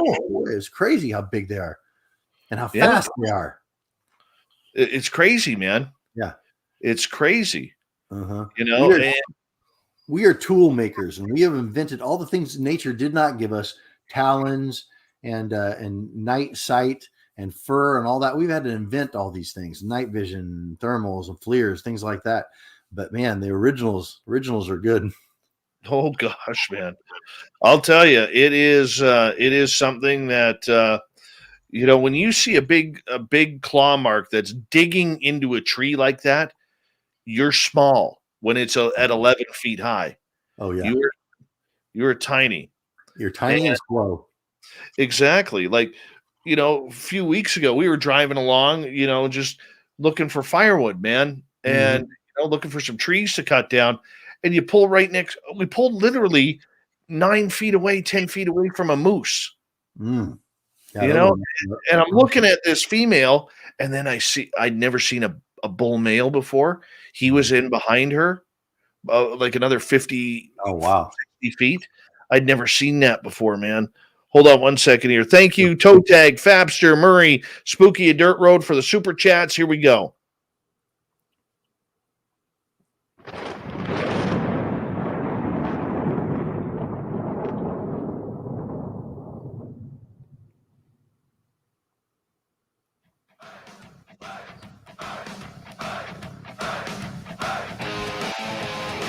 We passed the halfway point of Spaced Out Radio tonight.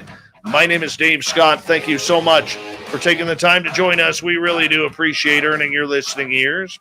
Want to remind you that if you missed portions of this show or others, check out our free archives by going to youtube.com/Spaced Out Radio. Do old Davey the favor, hit that subscribe button. Our website is spacedoutradio.com. We have a plethora of features for you. Rock out to Bumblefoot, read up on Shirky Poo's Newswire. Check out our swag as well. Follow us on Twitter at Spaced Out Radio, Instagram, Spaced Out Radio Show, and now officially we got videos up on TikTok at Spaced Out Radio. We'd appreciate it. We continue on. Survival expert Joel Lambert. He spent 10 years as a United States Navy SEAL, started on Discovery Channel's Manhunt. What's it like to survive in the wilderness if all of a sudden the alien apocalypse hits us? Yes. What are we going to do when them aliens come? Joel, welcome back, man. Yeah, I guess it depends on if it's the Dracos and the Reptilians or if it's the Galactic Federation of Light. True. It's all situation dependent. You have tracked people, and you've been a survivalist for pretty much your entire adult life. You know, when we are in wilderness, one thing that I wanted to say to you is this: I'm not a big time dude who goes out in the forest all the time, but I love driving the forest. Mm-hmm. And we went to our one Sasquatch gifting site that we have, man. I had been there 20, 30 times at this point, knew the area like the back of my hand. And this one time, my friend, I looked into the forest. I knew exactly where I was, but I could not find my way out. Mm-hmm. And I have never had a panic like that in my life. I literally thought, even though there were 5 of us there, I didn't know where the road was. I got lost.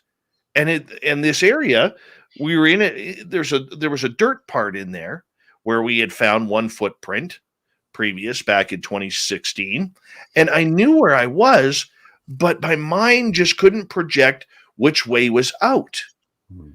You know, and I'm wondering, have you ever had that happen to you?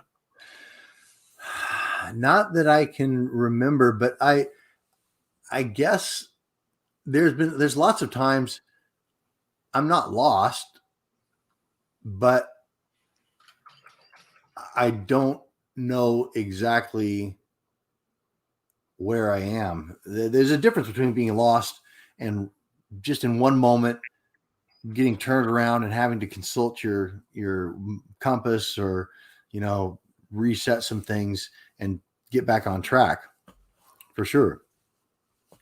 It's just, you got to not panic when you have those momentary feelings, because you're not lost. You haven't been out there for 6 hours. You haven't been wandering around, not knowing where you're going. You know where you're at. Everything's okay. That's part of what I was talking about earlier, mindset. You just got to calm down, take a look around, reset, do your due diligence, pull out your compass, look at the sun, figure out where you're going, pull out the map, just kind of reset yourself a little, kind of anchor yourself back in. That's what I had to do. And thankfully, a vehicle came up the road. I heard it coming up the vehicle, and the vehicle coming up the logging road. And that's how I was able to all of a sudden refocus to where I needed to go. Yeah, there you go. But a lot of people panic, and they start wandering. Yeah, exactly. And I think that's right there is kind of the thing to be avoided at all costs in all of the things that can drive you to that panic. One, your location. Where am I at? Oh shit! Looking around and you're like, man, and then it rises up and it'll overflow all of your thinking and it'll destroy your thinking. Same thing with food or water or anything like that. You just one of the ways I got through buds,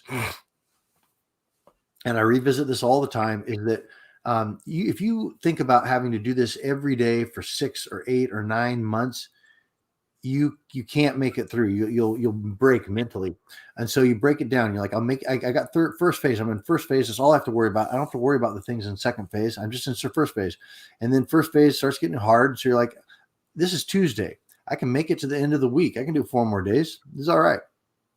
And then the Tuesday morning, gets really bad. And you're like, I can make it to lunch. I can make it to lunch. And don't worry about anything, but I can make it to lunch. Lunch, I can handle to lunch. And then you're doing a run and it gets really bad, really, really bad. And you're like, I can make it to the end of the run. And then it gets even worse and it gets too fast and you can't keep up. I can make it to that next beach marker. I can make it to that next beach marker. And then you make it to the beach marker and you reset your goal. And sometimes it's gotten down. I've been in points in time in buds where I was like, I can do 3 more steps or 3 more breaths. 3 more breaths. And if I think past that 3 more steps or 3 more breaths, I'm going to panic and I'm going to lose it and I'm going to quit. So I pull back my consciousness, my existence into just the framework that I can handle at that time. And I exist in that. And what it does is it pulls you into the present moment, this present moment. If you follow that to its logical conclusion, you are in this one existence moment that you're in. And in this one existence, this one moment, I'm fine in this moment. I'm fine. And it takes all the stress off and you relax into it. And you can take a breath and you can just exist and then you figure it out. You'll figure it out if you don't panic. What are the biggest mistakes we make as people when we're out in the wilderness? So for instance, you hear every year somewhere on the news, a vehicle breaks down up in the forest because their GPS tracked them to the wrong highway, or and these people go missing. I recall a number of years ago there was an elderly couple on their way down south who got lost, and their GPS took them through a mountain passage, and they got snowed in and everything. What are the biggest mistakes we as people who aren't used to survival make when we get lost out in nature? Well, in that kind of situation, leaving the vehicle is the biggest mistake people can make. Or just wandering off, or just that's why they say stay put and let people come find you. That's for kind of the lowest common denominator. If you have some skills, you should absolutely be proactive and not wait for someone to come find you. If you don't have skills or someone knows where you are, the situation will always dictate your response. So if I'm someplace where people know where I'm at, or know where I'm expected, I'm going to stay along those tracks. You can either let somebody come get you or you can navigate your way out of it. And so it depends. You need to have a realistic assessment of the situation, your skill sets, and what you can do in that situation in order to make the right call, because it's very easy to think too highly of yourself, or to make an error and then compound that error and then compound it again, like leaving the vehicle. Okay, you've got shelter and you decide to walk back to the road that you don't know where it's at, and the wind is coming up and you're getting near whiteout conditions. You should absolutely not leave the shelter that you're in. But then you leave the shelter and then you get turned around and then you compound that by just starting to wander, and pretty soon you're gone and you're frozen in a snowbank someplace, and they find your body in the spring. So, all these mistakes that you can make can compound and take you into a very bad situation. So, I mean, there's not one thing that I see or one thing people should do. And whenever I do interviews for Manhunt and stuff, they would always ask, what's the one thing, or what's the top 3 things, or what's the one thing I should know, or the one thing I should do. And I would always say there's no way to know that without knowing the entire situation. And that's why doing the job I did in Manhunt was very, very difficult, because you had to have a tool set that covered so many different contingencies, and then be able to select the right tool for the right job, and having that tool in your toolkit. So most people don't have a whole bunch of tools when it comes to survival, navigation, those sorts of things, combat, whatever.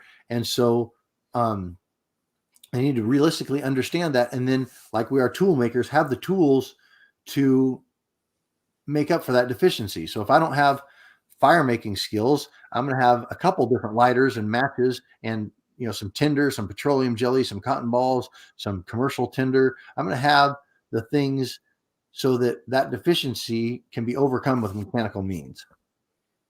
I'm just kind of babbling. No, but that's good advice, because a lot of people, if they decide to drive in the mountains and maybe do a little bit of light 4x4ing, or maybe they're city dwellers and they wanted to show their children nature, to go look at deer, or maybe see a bear in the wild or something along those lines, and all of a sudden they get stuck. They get stuck, or they hit a washout, and they can't get around, or something's washed out behind them. I understand the idea of staying in your vehicle. That's just smarts. Yes. But what happens if the situation, you're not prepared for the situation, you don't have fire, it gets really cold at night because most Americans freeze at about 55 degrees. Yeah. Uh-huh. Okay. Yeah, if you're in a situation and you don't have the skills and you're in a bad situation like that, the only thing that can save you at that point is your mindset. And mindset will go, like I said earlier, that the example, that 14-year-old girl, a 9-year-old girl who walked out of the Amazon. I mean, that's a real thing that happened. You have these examples of people in these situations that are just insurmountable, and they surmount them, and they somehow, and when you talk to them afterwards, they did a couple different things. One, they had a positive mental attitude, which is, it sounds trite, but really that is the key to life and everything that you can encounter in life. They had a positive mental attitude, and they did little victories. So almost everyone who has a crazy survival story, whether it's Auschwitz, whether it's being lost in the woods, whatever, they almost all of them set themselves up for little victories, small things. I was able to take a shoelace and fix my sun hat. I don't know, little victories, and then rewarding yourself or following through on that positive vibe because of little victories. Small goals and little achievements, and making those achievements. Not a big goal that you're not going to achieve, or that is the whole goal of getting back to warmth and safety. Of course, that's a goal, but making it to that next hill top where I can climb a tree and get a better lay of the land and see where it is that I'm dealing with and where I need to go, or making a small shelter for the night and being able to sleep without freezing to death. The little victories you'll find in almost every awesome survival story. But most people don't even know how to stay warm. I mean, if they don't, then in their own natural selection. I mean, there's only so much you can do, but with a positive mental attitude and most survival really is not sacred indigenous knowledge that I learned from this tribe in the area that I'm working. I mean, there is a lot of that, but most survival is really common sense. It really comes down to clear, calm thinking through the problem, not allowing panic or speed to taint your decision-making process. I mean, most of the survival stuff we can figure out. A lot of it we can figure out on our own. You need to be warm. You can freeze to death. If a blizzard is coming in, that's probably your number one priority. And so you deal with that to the best of your ability. And there are things you're not going to know if you just don't have the experience. But most of what you can do, you can survive with common sense and a positive mental attitude. And a few strokes of luck. You're not going to be in the middle of the Gobi Desert and survive and walk yourself out with just a little bit of common sense. You need a little bit more skill than that. But for most of the survival situations that people will reasonably expect to find themselves in, a positive mental attitude and good, clear, critical thinking and common sense will get you very far. And the most part, you're usually going to have a shelter one way or another. If you're in your vehicle or a plane crashes or a boat, you go Gilligan's Island on something. You know what I'm saying? Yes, absolutely. And shelter, if you know shelter is your most important thing, that's the number one thing you need to address. And when I say the rule of things, that doesn't mean that, if you're in a tropical island and everything is warm and nice, that you need to build yourself a hut before you find clean drinking water. No, it means that you have to prioritize. So that's the number one thing. Is my shelter okay? Is my physical body going to be okay? Okay, it is. So now I move on to priority number 2. And when a blizzard starts rolling in, then I go back to priority number 1. But I go to priority 2, and I start finding a clean source of drinking water. And once I have shelter and water, then I can move on to food. And once I have those things, Well, food, you can go a long ways with the food. Maybe I want to get out of here. So maybe navigating my way out or signaling for rescue is a higher priority. But that shelter, water, food is the order of importance for my physical body. And then, navigation or signaling is what I need to do to escape the situation. And a lot of times it's just as simple as, like when I go out in the forest at night or even during the day, I always text my buddy. This is where this is the road I'm going on. If you have nobody to text, just let the police know. Yep. Yeah, it's all you need to do. Yeah, you can anybody, just as long as somebody who is people can figure out is connected to you, that if you go missing, that they would reasonably call your mom, your sister, the police, anybody that knows, well, he was supposed to be in this area and he's planning on coming back at 2 p.m.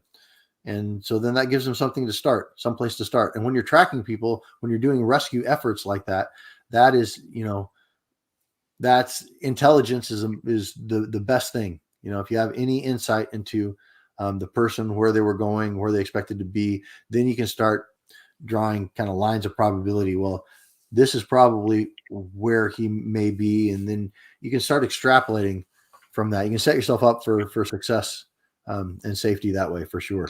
Yeah. Well, that kind of leads to my next topic with you in regards to, let's flip the scene here, and now let's track someone who's, say, on the lam or people who are lost out there. I guess it depends on the situation, of what you're looking for. But I mean, you've had to track down people, whether it's in a military style of tracking, or whether it's, for a television show. Mm-hmm. What's that like, hunting a person? Well, mostly in my show, I was being tracked. That was kind of the focus of it. They're hunting me down, which is awesome. So that's where most of my skill sets is in the escape and evasion realm. I am a survivalist and I do have tracking skills, but I use those skills mostly to confound the people tracking me. But the man tracking is awesome because it combines all the tracking, physical tracking skills. Like if you're tracking an animal, a wounded animal, or just any animal, you're tracking that. But now you're also, it's the most dangerous game, man. You're pitting your wits against another human being. And if they know that you're tracking them, then it becomes this awesome game. And when I was doing manhunt, these people that were so phenomenal were tracking me, and I was trying to beat them with everything that I had. I found it the most pure, most beautiful combat. To contend like that against somebody else who is using all of their skills to confound your attempts, and vice versa. And you putting everything on the line. So many people got hurt during my show, and I'm kind of proud of that. Not that they got hurt, but because it was so real and it was so legit, and so many people poured their hearts out and put everything they had and risked everything into these experiences, that I find infinite beauty in that. What were some of your tricks in evading people? Well, it would depend on the situation. Again, it would depend on how they were hunting me. So one time they were hunting me with some incredible bloodhounds, and that was one of the hardest ones I've ever done. I didn't think I was going to get away from that. I was like, okay, chalk this one up to a loss. You can't beat bloodhounds. But what you can do when you are water, shelter, fire, food, no, that's wrong.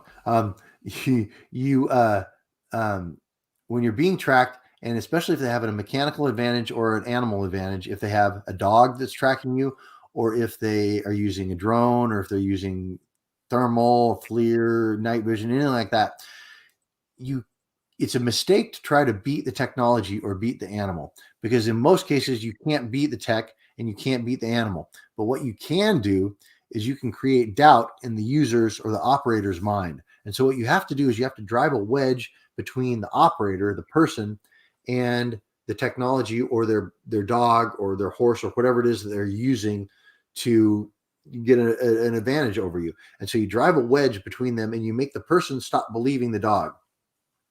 Make the person believe that the dog is off the scent, or make the person believe that the dog, because the dog is following your scent, is behaving so erratically that the dog has to be off, and they stop believing the dog. And then the human starts putting his thoughts in place of the tool that he's using to improve his thoughts, and then you can beat him. You can always beat the person. You can't always beat the tool. How'd you beat the dogs? It was. I had a couple different strategies with the dogs. The first thing I did is I was wearing all my Gore-Tex and all my because dogs, bloodhounds, the smallest flake of skin and the scent and the hair that will come off your body and the sweat and your respiration emits these particles that these dogs can follow, like neon signs. And so first thing I did was I buttoned everything up. I zipped everything up. And when I was running and when I was moving away, I was very careful not to sweat and not to breathe, not to get my respiration too intense, so that I minimized my trail is the first thing I did.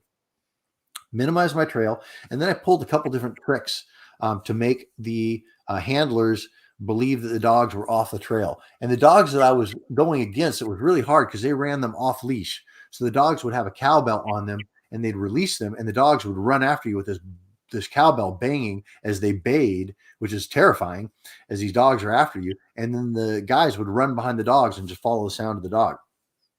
So they were very, very difficult to beat. But I ended up running them down, and I did a couple different tricks in some water to do. And so dogs will be able to track through water, or not through water, but on the banks. So you have to be very creative. You can't just cross water and think that that's going to throw them off, because what happens is the dog handlers are smart. So they see where the dog lost the scent, and then they just go up and down the bank until they pick things back up. You can't just levitate and fly someplace. If you can't do that, you're going to leave a trail, and so they're going to find it. They have techniques to cast around and find the trail. So what I ended up doing, I think, is I got in a stream, and it was freezing cold, and I ended up swimming like 400 meters down this stream. It's like a slough down the stream until I saw water moccasins. Then I got out when the water moccasins were all moving around. Got out. I pulled a couple different moves around this lake. I ended up getting into a boat that was on this lake and paddling across and pulling the boat up, leaving it, and then walking back around. So I left trail for the dogs to follow, and then getting back in the boat and pulling off to the side of the lake. And then there was a bunch of saplings, and I did tangled yarn. So you basically just go around trees and just create this snarl of scent. And so the dog will try to untangle the snarl of scent unless the handler is really smart and goes around outside of the area and tries to pick up the scent coming out of the area you snarled. But the handler has to figure that out and be able to see what you're doing in order to unravel it. And because they're running their dogs off leash, I figured that I could get the dogs kind of lost and confused. And then when the handlers came up to the dogs, they wouldn't know what the dog had done. They hadn't been observing the dog's behavior for the last 15 to 1 minutes. So they wouldn't have anything to extrapolate and figure out, what I had done. They just had a dog that was upset and confused. And so it worked. And I got a lot of time, and I managed to get away. No predator mud? No, I didn't use a predator mud. Not in this one. Right on. Joel, we got you for another 30 minutes here on Spaced Out Radio, and this has been a great show so far. I think when we come back, I want to get back into your experiences that you've had in learning about everything from psychedelics to aliens and the military. I know you got a good interest in all of that kind of woo that's going on, my friend. So we are going to deal with that. Joel Lambert. Sounds good. Manhunt project coming up too. We can talk about that. Spaced Out Radio. We got him till the bottom of the hour. Then the fedora wearing John Hudson will join us for the UAP report. We'll be back on Spaced Out Radio right after this.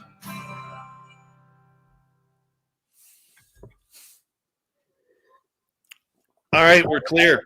I got to take a quick bathroom break. I'll leave the microphone on because the audience there will probably want to chat with you. Sounds good. I'm going to take a quick one too. I'll jump right back.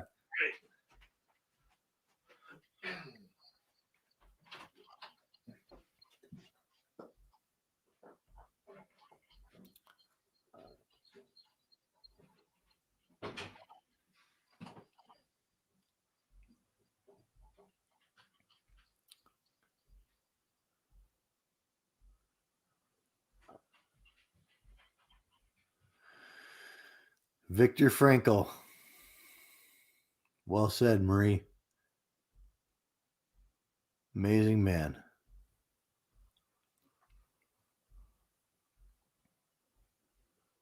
I did get away from 100 Force with Dogs, Stephen. That's what I'm saying.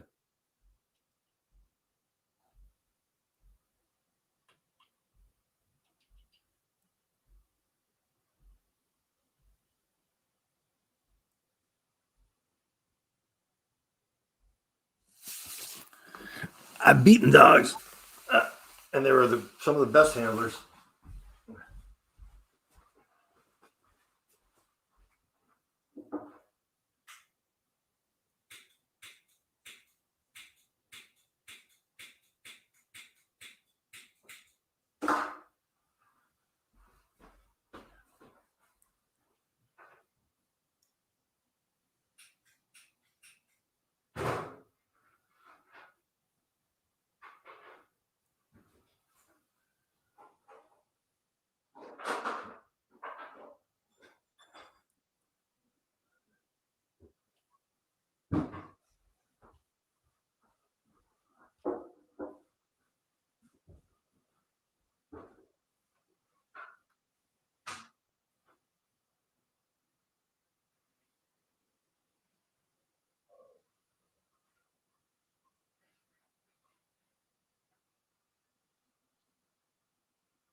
Witchy, the scariest survival story for me was when I got tangled in my parachute in the ocean at night one time, and the parachute started sinking and pulling me down.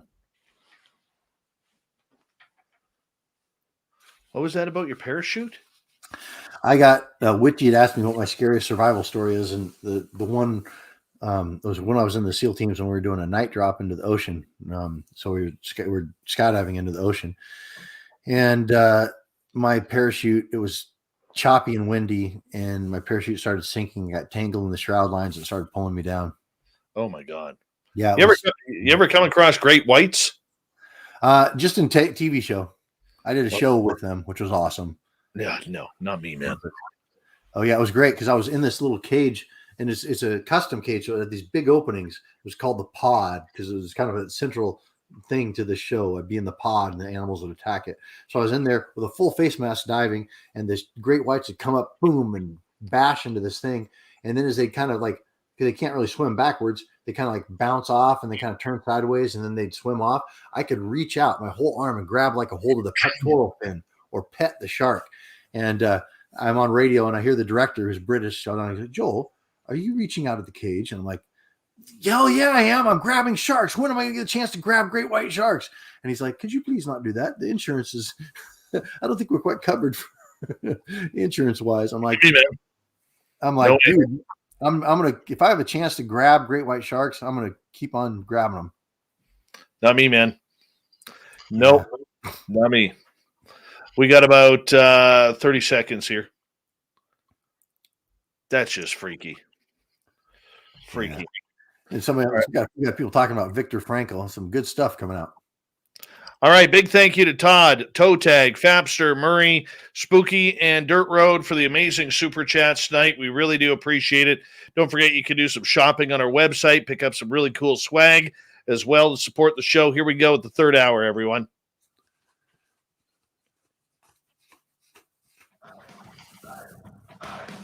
Would you like to connect with us? Head to spacedoutradio.com for all your latest show info. Now, back to Dave Scott and SOR. Third and final hour of Spaced Out Radio is underway tonight. My name is Dave Scott. Thank you so much for taking the time to join us. We really do appreciate earning your listening ears wherever you are on this beautiful planet we call Earth. Want to say hello to everyone listening in to our terrestrial affiliates around North America, digitally on TalkStream Live, Revolution Radio, and KPNL. All of our archives are free. Just go to youtube.com/Spaced Out Radio. Do me the favor, hit that subscribe button. The Desert Clam has set the password for tonight in the SOR Space Travelers Club. Hapazanthus. Hapazanthus is your password. Use it wisely, space travelers, as the Clam sets the password each and every night right here on Spaced Out Radio. Our website is spacedoutradio.com. We have a plethora of features for you, including rocking out to Bumblefoot, reading up on Shirky Poo's Newswire, and check out our swag as well. Follow us on Twitter at Spaced Out Radio, Instagram, Spaced Out Radio Show. For the final time tonight, we introduce Joel Lambert. He spent 10 years as a U.S. Navy SEAL. He's a survival expert, a man-tracking expert, and this man, what an interview this is. It's been absolutely phenomenal so far. His website, if you want to check it on out, escapeandevademobile.com. Joel, welcome back. Thanks for having me. Escape and Evade Mobile. That's my new project that I'm doing. We're launching right now. I want to talk about that a little bit when we get a chance. Well, let's do that right now, man. Okay. All right. So I was doing Manhunt, these shows, global shows around the world, escape and evasion, and people would always interview or ask me, or fans would, when am I going to take fans out on a E&E, or am I going to do a course? Am I going to do an online course? Am I going to do a school where people can come and learn the stuff I was doing? So I was doing booby traps, deception trails, anti-tracking, counter-tracking, indigenous, primitive skill type stuff. And people were always interested. And I'm like, no way, my cameraman gets me caught. I'm not going to take any, I'm not taking Kim Kardashian out on a hunt. But it got me thinking. And after I got in a motorcycle accident, that's why I'm not doing the shows anymore. Smashed my foot up. But then as I was healing from that, I went up to Scandinavia and shot some virtual reality stuff in Norway and Sweden. And it was really cool. But then I got turned on to augmented reality, which is, for people who don't know, it's the overlay of digital information onto the real world as seen through your glasses or your mobile device or anything like that. And so I created this game, Escape and Evade Mobile, which is an augmented reality mobile game played through your Apple glasses, your Google Glass, or your mobile device, where you sign in, it's free to play, create an avatar, go outside your house, hit start the hunt, start looking around for footprints and clues and following the cues, tracking down someone, hunting them down and taking them down, finding and disarming booby traps, following deception trails and solving the puzzles until you finally race with your team to capture them before they get away. So I've got a whole presentation on this. Augmented reality, Samsung, Google, Apple, all the big companies are spending billions of dollars on augmented reality technology and software right now, hardware and software. And so the opportunities are huge. Some of the augmented reality games are bringing in insane amounts of money, and it's just going to go up in the next 5 to 10 years.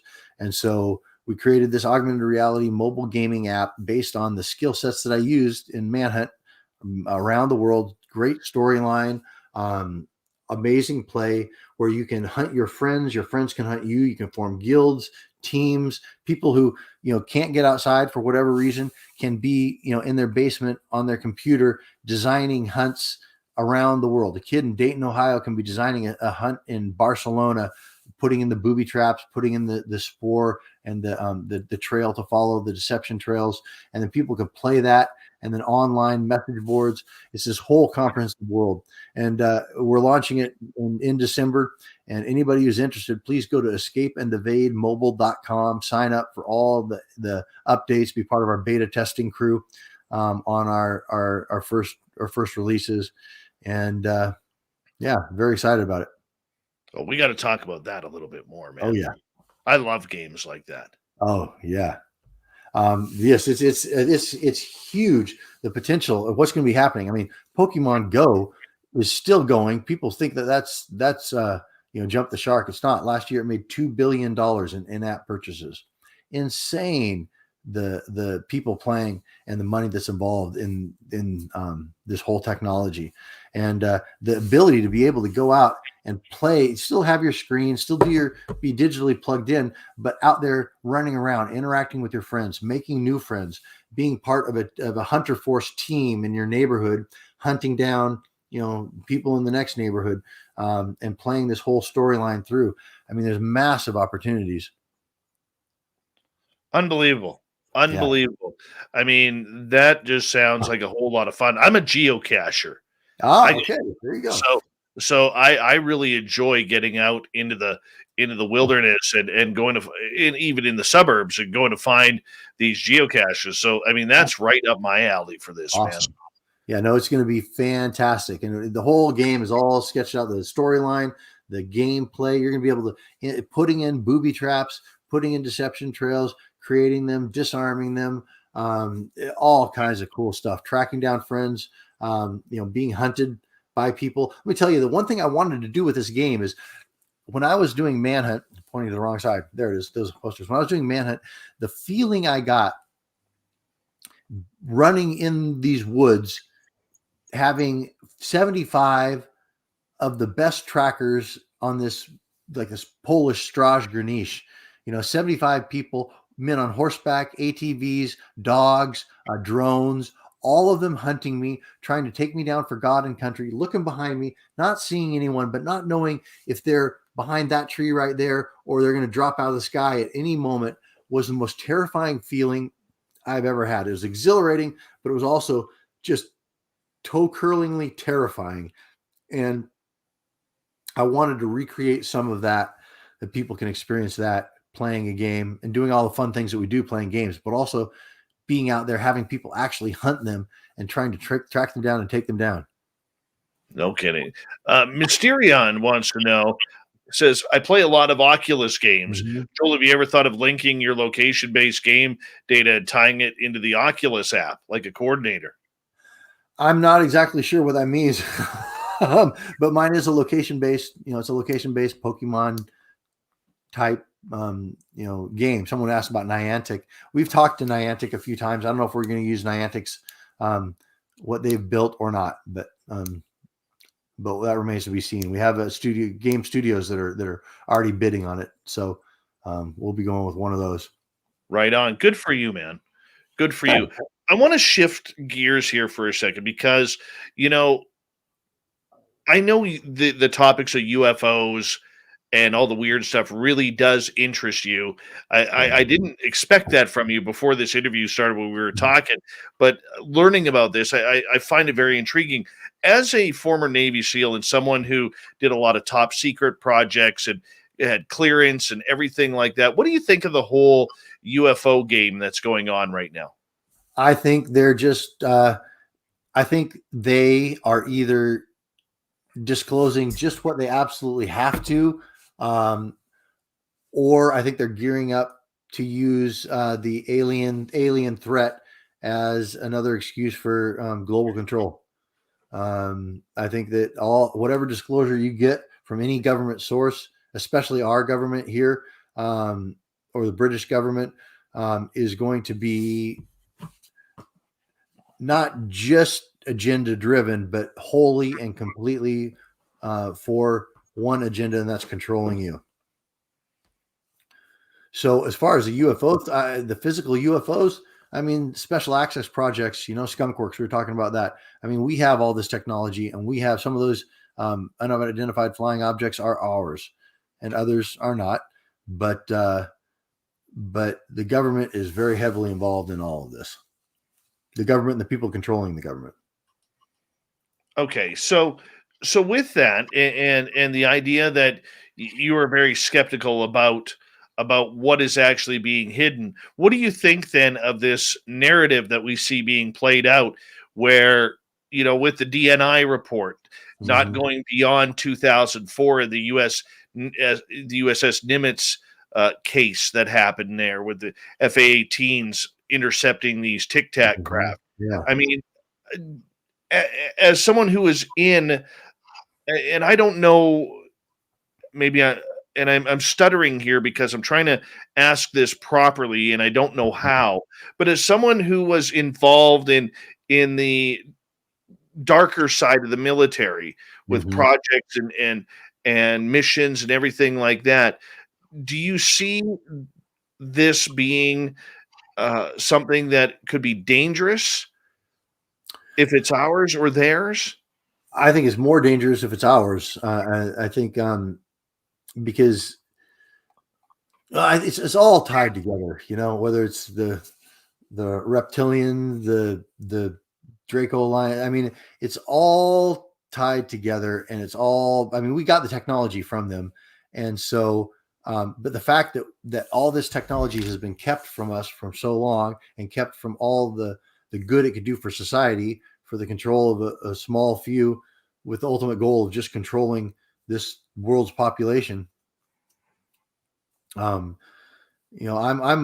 much less skeptical of extraterrestrial races than I am our own government and the people controlling this world. But I know that there are extraterrestrial races out there that are not benevolent, but I think the vast majority of them are, especially the ones that are ascended higher than we are. And so I'm welcoming that contact, and I'm looking forward to it and us being able to join galactic community. If you're allowed to talk about it, while you were a Navy SEAL, did you ever see any anomalous objects in the sky? I did not, but several of my close friends, most of them fighter pilots, one of them who was former carrier air wing commander, and some guys with serious access to what's going on with naval aviation. I mean, people spot them on scopes, and pilots have seen them quite often, and it never gets reported because generally they never report it, because they're going to come back to your commander and say, "Hey, man, bunch of aliens, you just saw UFOs flying around." I mean, that's just a way to document it, and people don't speak up for all the encounters that they have. And a lot of coon guys I know have had experiences of seeing things. I never did. I wish I did. I look forward to it. I go out and do the CE5 meditation sometimes with my girl. We go out in the woods and meditate, and try and invite some extraterrestrial contact, but it's never happened.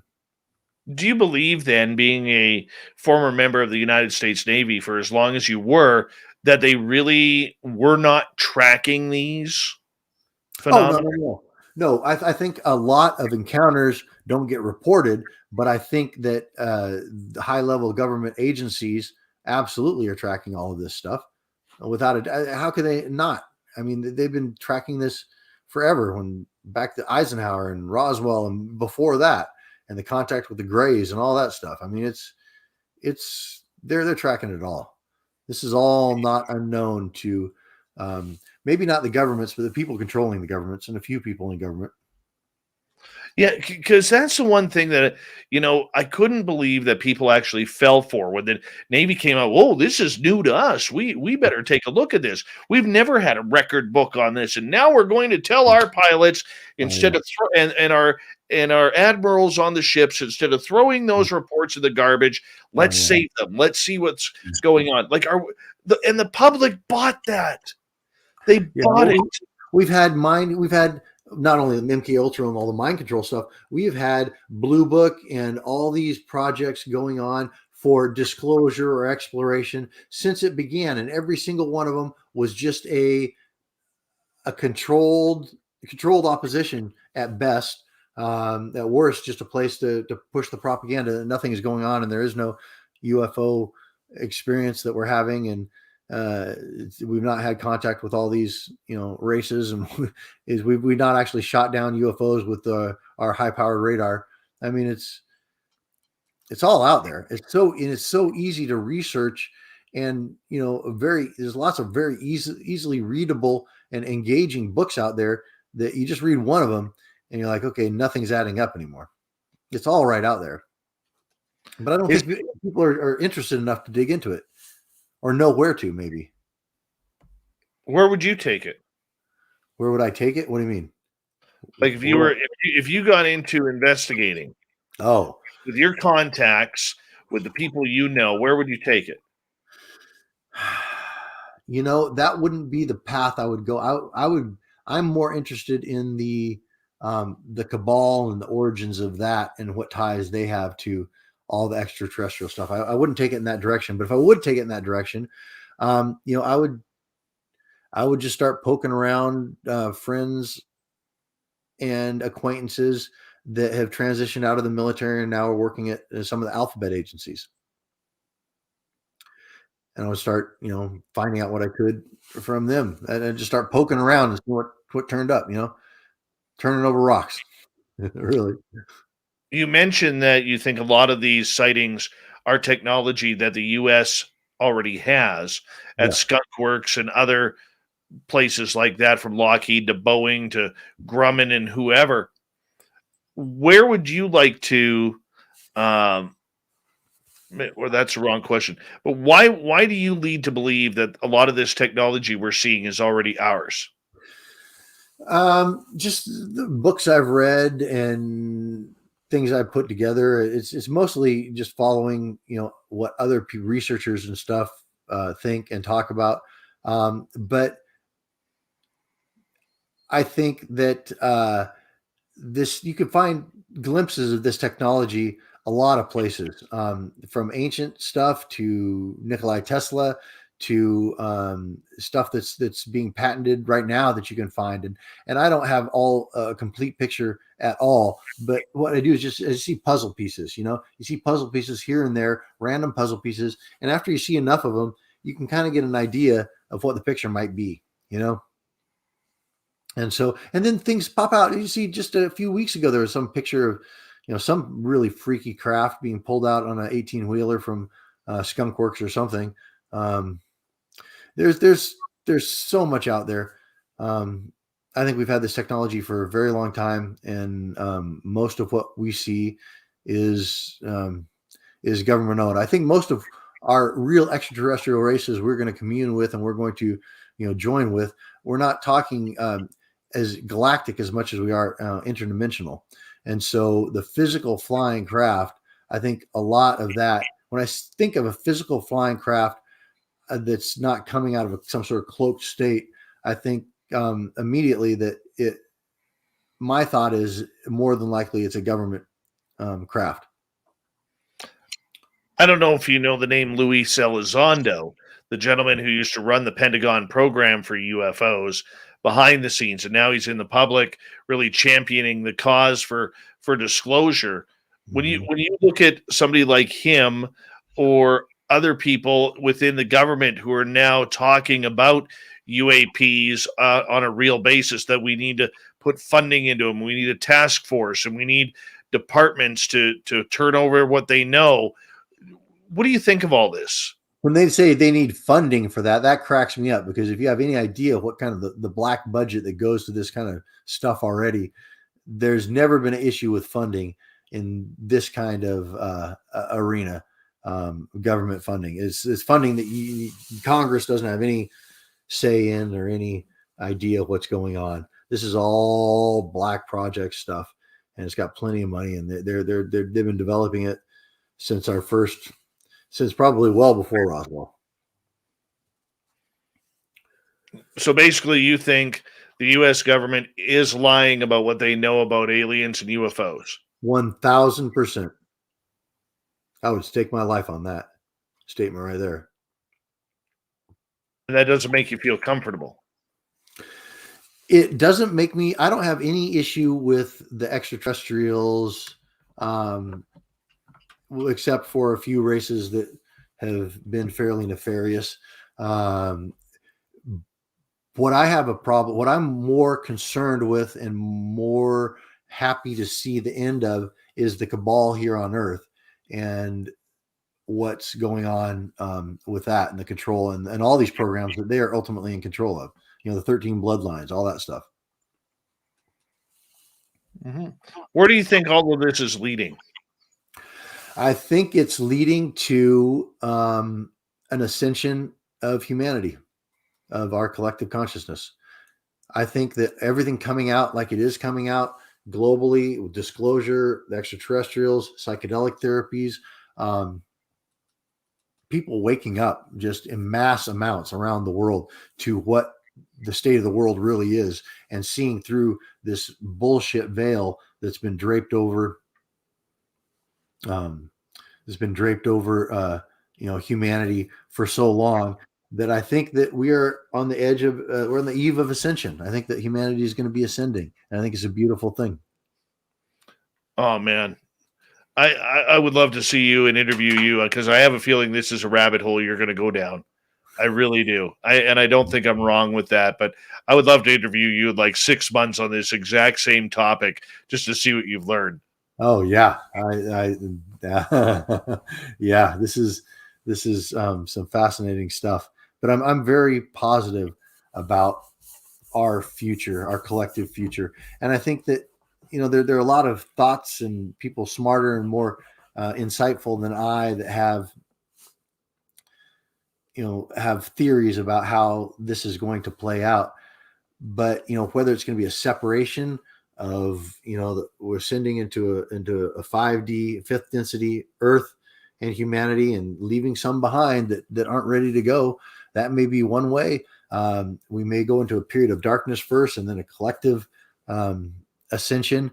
But I think that all the ancient texts and religions and Mayan calendars and everything are all pointing to this event where humanity transcends and ascends and becomes a different vibrational density. And I think that it has been happening for the last 10 or 15 years, and it's massively accelerating. And the powers that are in control are desperately trying to hang on. And it's just crumbling around their ears.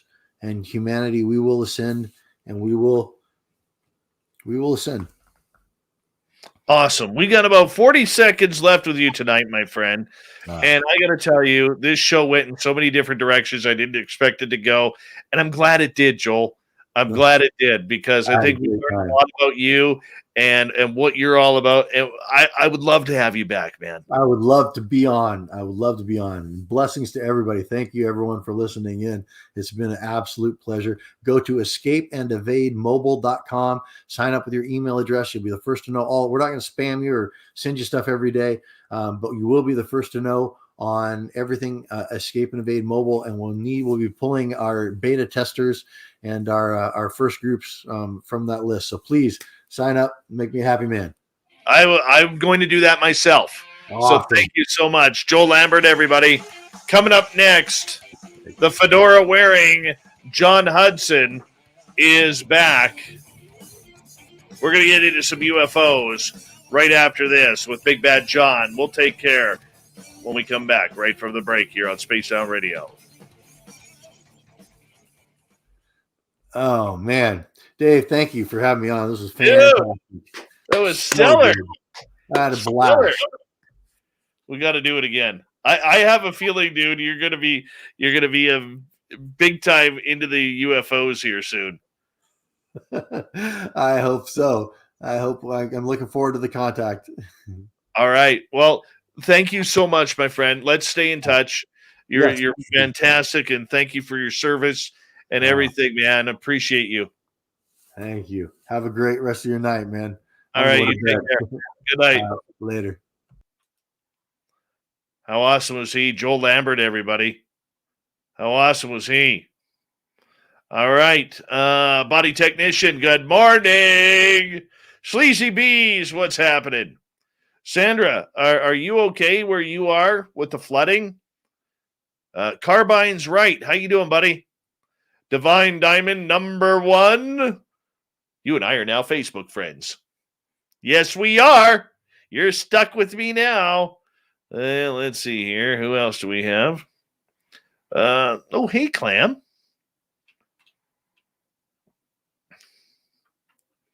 Oh, there he is. Sonny from the Chop Shop. Sonny, I need to get one of your t-shirts. Is it on your website? I want to get one of your t-shirts. My arm is great now. Well, it's still tender. It's not 100%, but feeling much better. Now I got it right in between my shoulder blades and up into my neck. It's like moving all over. Good morning, gorgeous Elaine from England. Thank you, Mr. Lurks a lot. Rock Lobster stream. What's happening over on Twitch? Look at that. There they are. Rock Lobster stream.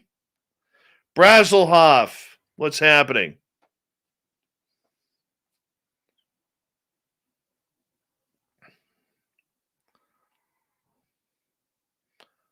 Yeah, we got nothing up here, Sandra. Every route up here from the lower mainland is cut off now. So any food coming into my area is going to be coming from Alberta until they can figure it out. Like, it is weirdly weird. But you know what? I mean, like, I saw some idiots out there today on social media. This is all about the pipelines. Has nothing to do with the pipelines, you morons. You ever think of the like million hectares of forest that burned this year, and it's in the mountains, and there's no trees and no root system to suck up that water because all the trees are dead due to fires? I mean, just morons. Absolute morons. Always have to try and get that out there. Fab22 from France. How you doing, bud? Good morning to you. Look at that. Right there. Bonjour. Comment ça va? That's a Quebecois accent. I'm sorry. That's all I got.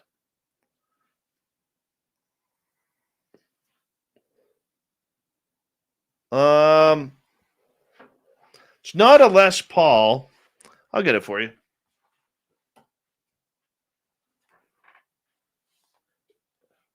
This is an ARC. Oh, right there. See? So it's a tad crooked. That's the way it came. I guess it's that way. I don't know.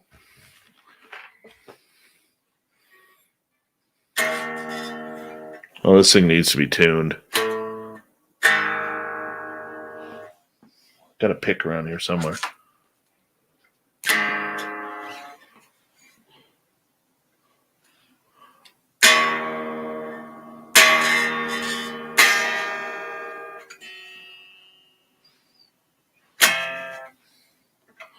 Terrible.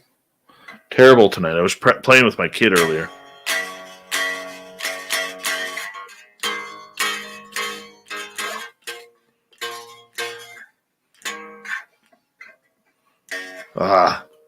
Fingers don't work very well in this chair.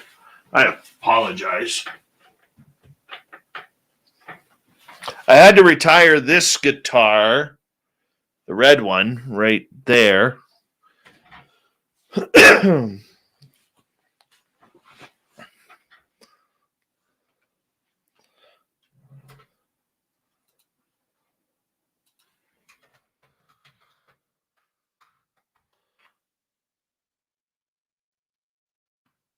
All right, Thin Lizzy, how are you?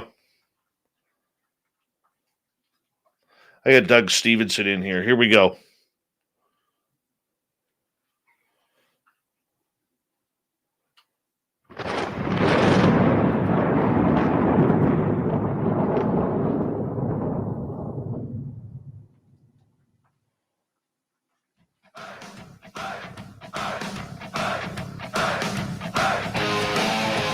We rounded third. We're heading for home tonight on Spaced Out Radio.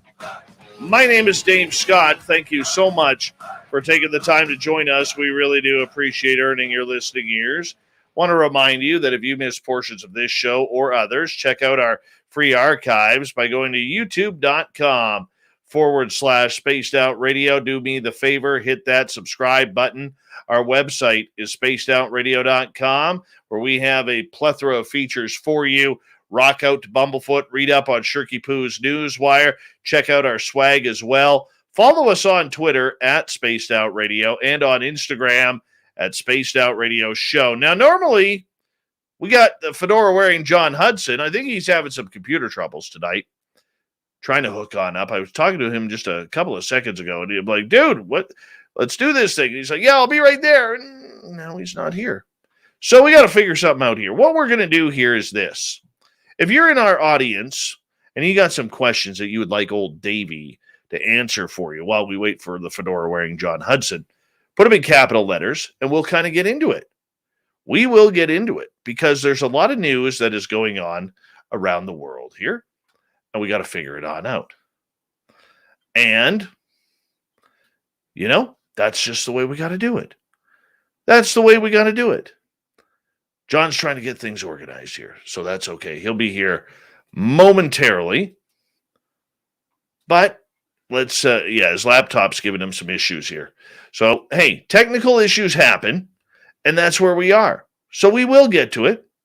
We will get to it. So if you guys have any questions that you kind of want to ask. So yesterday, I was out looking for Sasquatch again. I went out all weekend looking for Sasquatch. Didn't find anything. But when we were driving up this one road, and this is a road that I'm very familiar with. I used to go get my firewood logs from there before they started logging the area. And I'm driving along, and I'm not a pro by any means, okay? I'm not a pro by any means, but I learn a lot from people like Duke from World Bigfoot Radio. I learn a lot from people like Nate Rudd and, you know, a lot of Sasquatch researchers, Bigfoot Michigan Rob, and a number of really cool people, okay? I learn about them. And here I am in the forest yesterday, and I'm looking, driving at about 5 miles an hour, 7 kilometers if you're in Canada, and I'm just looking. And all of a sudden, I'm looking into the forest as I'm driving down the road. I got my head out the window, and way deep in, maybe 150, 200 feet in, I see this giant X in the forest. And I stop. I put my vehicle in reverse so I could get back that view. And the thing about it is, okay, there's a lot that could happen. I mean, they could be dead trees, rotted trees, whatever. There was no bark on either of them. But here they were making this beautiful X. So I stop. And I'm kind of looking at the area before that. And all of these little trees are kind of pushed over and rounded. Okay, so I'm thinking, what would our Bigfoot experts do? What would our Bigfoot experts say about this?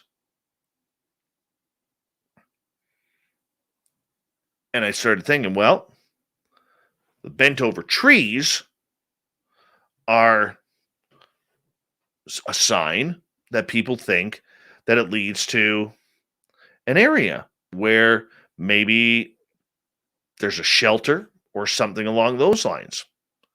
Or it could be something very non-supernatural, okay, and very nature-oriented, which would mean that heavy snow falling from the bigger trees that surround this area would pile up on the smaller trees.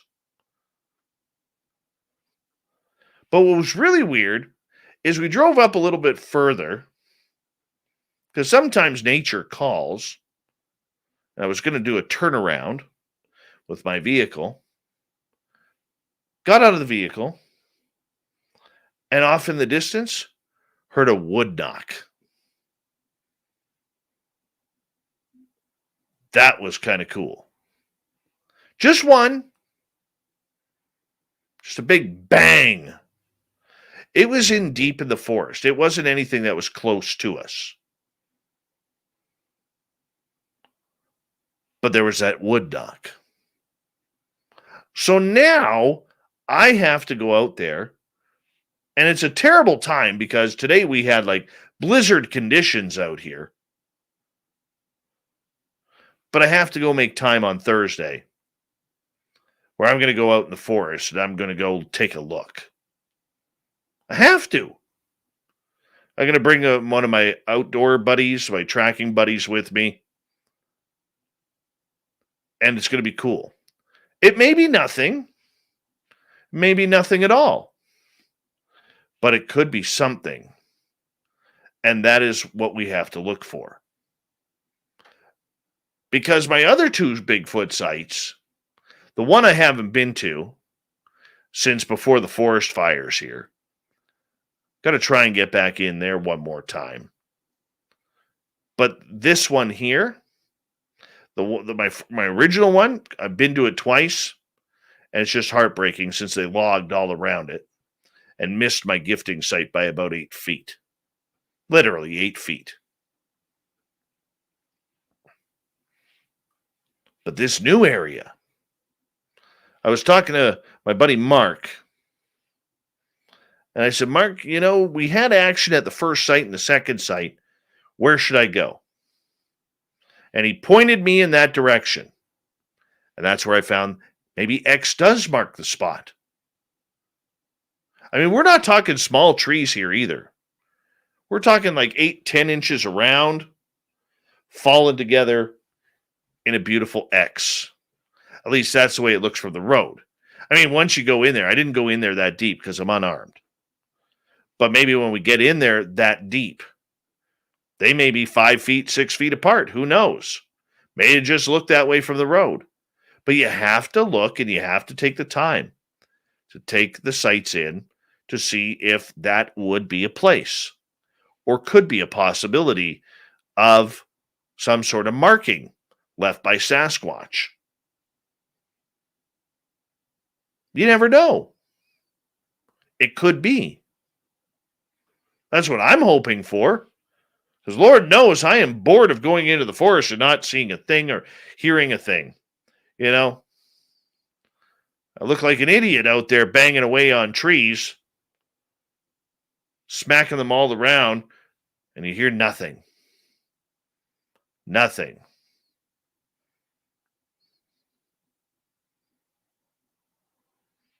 So we're going to go look. And hopefully the snow holds off. Just enough so we can get out there. Because I really, really want to know. I really want to know. And I think that's a good way to do it.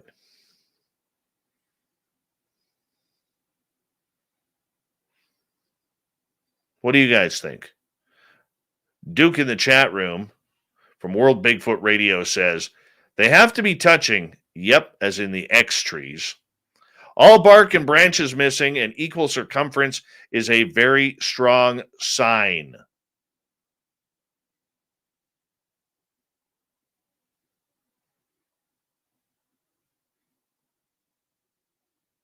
So we got to go look.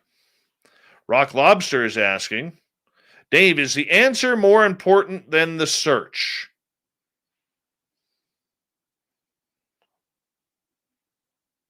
No, because at first, I have to think about this one.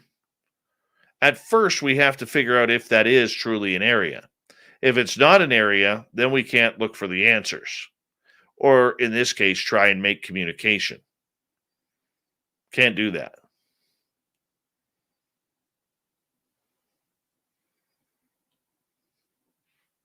Cannot do that. We got to be able to find that location, maybe find that tracking area, that deer trail or something that leads to a path. Now, there is something interesting in that area along that road. There is an active trapping area along that road. So we need to make sure that we aren't entangling ourselves in that trapping area. And I know from listening to other people from our area who have had encounters state that trapping areas are like a highway for the Sasquatch, at least in this area.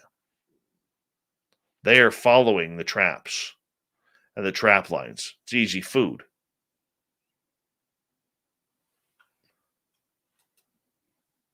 But who knows what else? Who knows what else? We just got to keep going. It's kind of boring out there when you keep going out there and nothing is happening, right? You just can't keep doing it. You just can't. Just one of those things, man. It just one of those things. So we'll keep trying it out. Hopefully later this week or by next week, I'll have some answers for you. I'd like to, but we will see. We will literally see. All right, let's see if we can get to some news here. I think John's computer is still acting up. Here we go.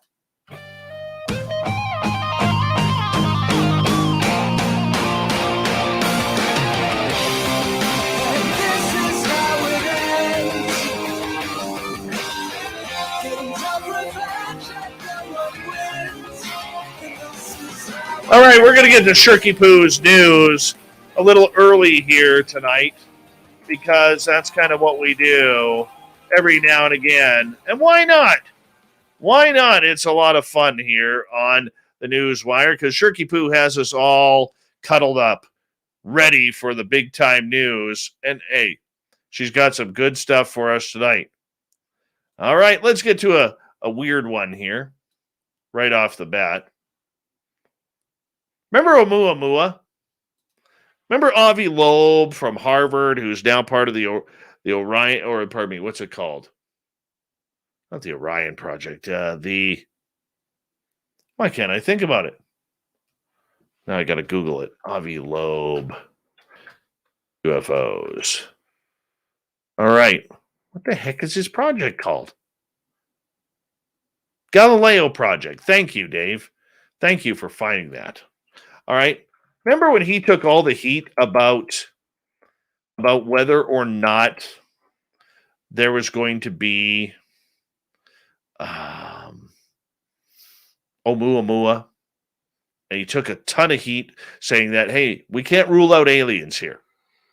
And everybody was like, no, it's just a big chunk of ice that's a weird shape. And everybody else was like, no, we got aliens. And yeah, it was a big argument. Well, finally, this is getting a little savage here. All right, a little savage. Because the scientific community has long debated about what it is, and now they're saying it's not ice. A team of researchers, including Harvard astrophysicist, who might that be, suggested Oumuamua was a light sail sent from another civilization. Note, there's not enough nitrogen in the known universe to make an object that size. It is believed Oumuamua was somewhere between 300 and 3,000 feet in length and could be anywhere between 115 and 548 feet thick. As such, it's likely that it's not a chunk of a Pluto-like exoplanet that broke off 400 billion years ago, as some have posturized. No, the necessary mass of heavy elements exceeds the total quantity locked in stars with a 95% confidence rating, making the scenario untenable because only a small fraction of the mass of the stars ends in exoplutos. The study researchers Amir Siraj and Avi Loeb wrote. A number of theories, including that it is a hydrogen iceberg or nitrogen iceberg, have been postulated, and about the original origins of the composition of the oblong cigar-shaped Oumuamua since it was first discovered in October of 2017. See? We got aliens. Just telling you. In the solar system, pure nitrogen has only been found on Pluto, and if all the pure nitrogen came from another Pluto-like planet that are believed to exist, it still wouldn't be enough to make Oumuamua. Yep. Loeb says, we show that there's not enough nitrogen in all the stars within the Milky Way to account for a large enough population of icebergs that would explain the discovery of Oumuamua. Oumuamua was first discovered on October 17th, 2017, flying at a speed of nearly 57,000 miles an hour, making it likely that it did not originate in this solar system. Let's move on here. All right. A photographer in Zurich, Switzerland, spotted the glowing object while 4 SpaceX astronauts returned to Earth thousands of miles away. On the night of Monday, November 8th, a photographer in Zurich, Switzerland, who goes by the Twitter handle at EAVIX1EAVIX, aimed his camera in the sky and snapped several pictures of what he aptly described as a donut UFO.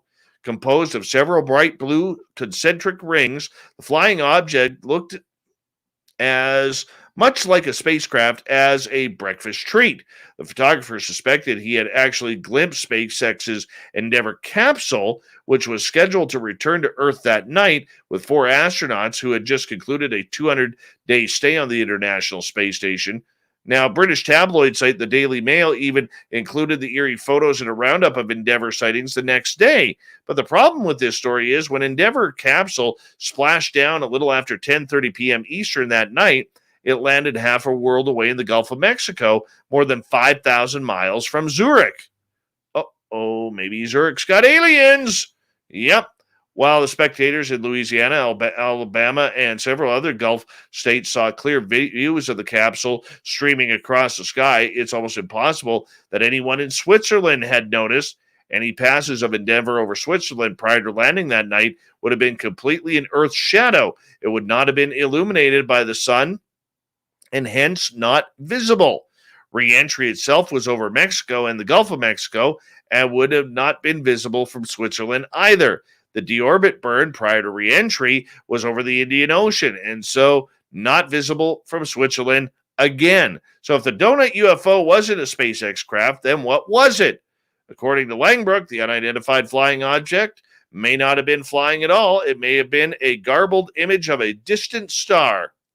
I'm pretty sure that the donut UFO on the Swiss images is an out-of-focus bright star, said Mr. Lambert. Of course he did, because he is a cranky fellow who doesn't want to believe that aliens are here.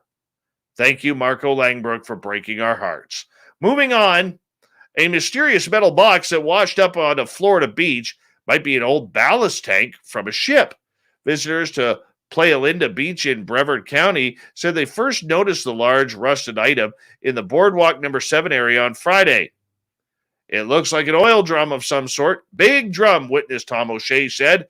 Christine Elfie, resource manager for the Canaveral National Seashore, said officials aren't sure what the object is, but it might have once served as a ship's ballast tank, a compartment that holds water to stabilize the vessel. That's our best guess at this point. Canaveral says that it determined the 20-foot-long box is empty, so it does not pose a health risk to the public. Yeah, that's kind of weird.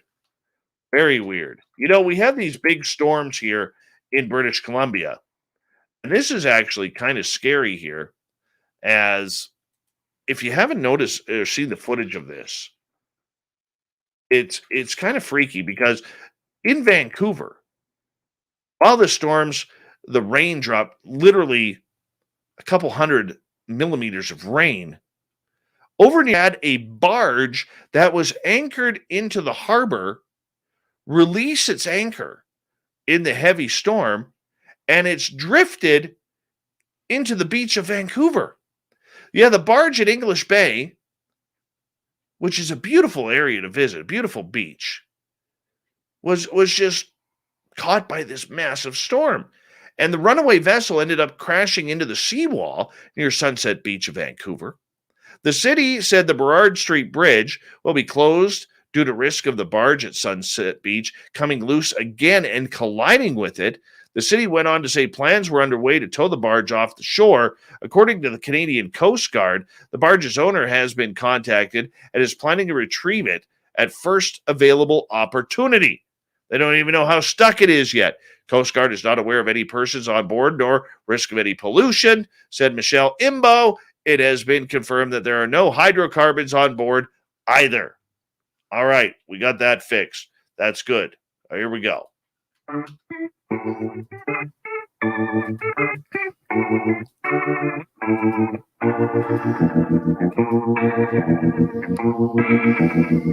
Let's get to the thought of the day, which is,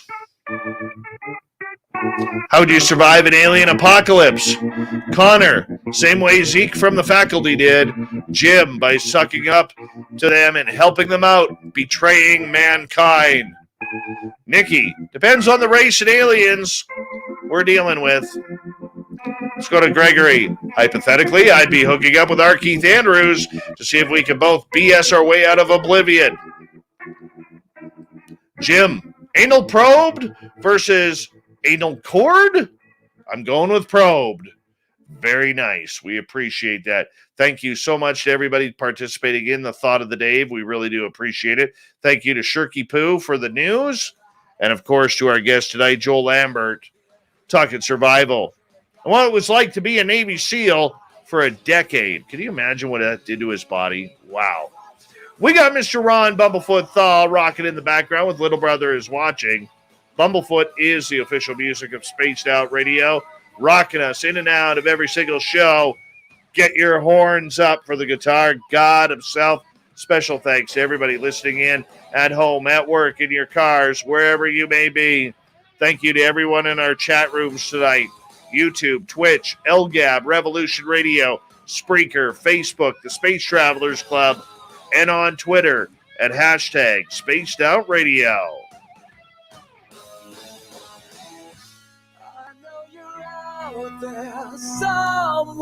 Remember, this show is copyright by Space Out Radio and SOR Media Ventures Limited. Thank you so much for choosing to share your evening with us, because together, my friends, we own the night. Mr. Bumblefoot, we need a favor. We need you to take us home.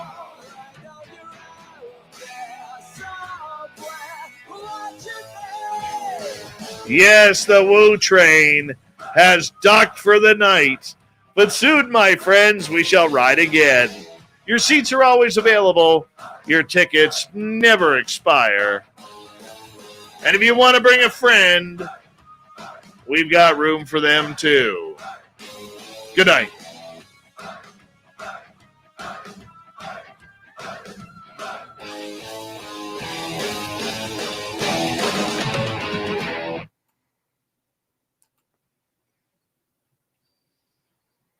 There we go. Thought John had his computer fixed. Don't know what's up. All right, Rock Lobster Streams. Thank you coming on in. There's our man Quest. He's like, hell yeah, Captain. Get this shit done. You can do it.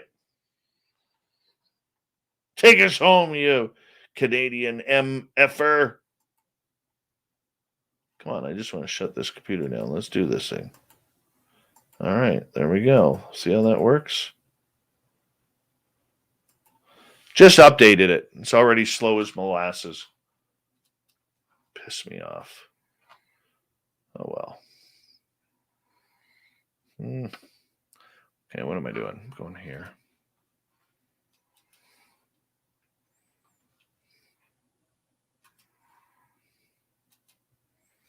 Like that. Close that out. Close that out. Close that out. All right, we're downloading that. Turn that off.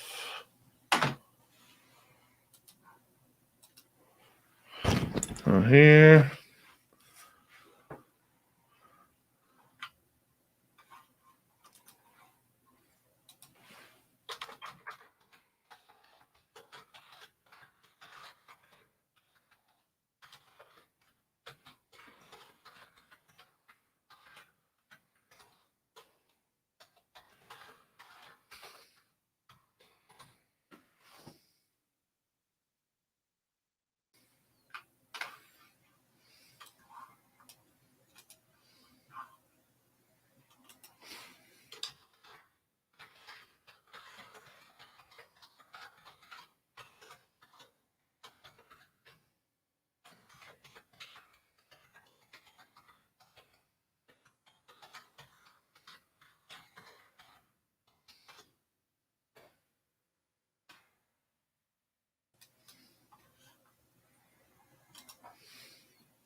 All right, let's get this thing downloaded.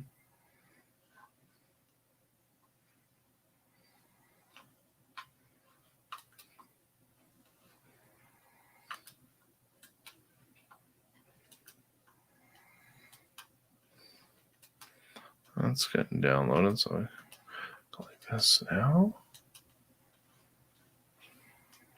Wrong one.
All right, let's download this.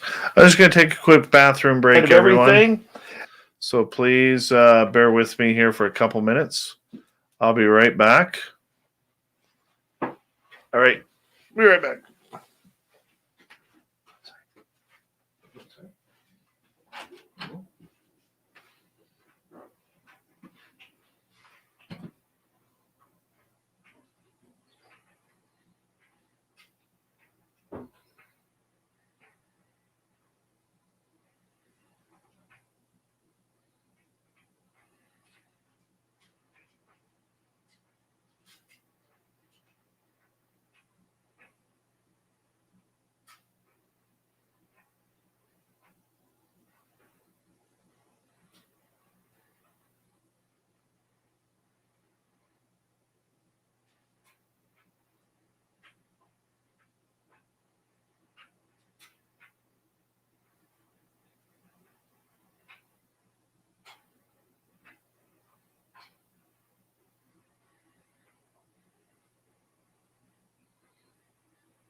I did.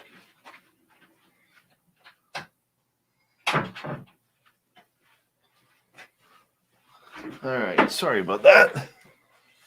Let's bring this down a little bit. Cut it on up.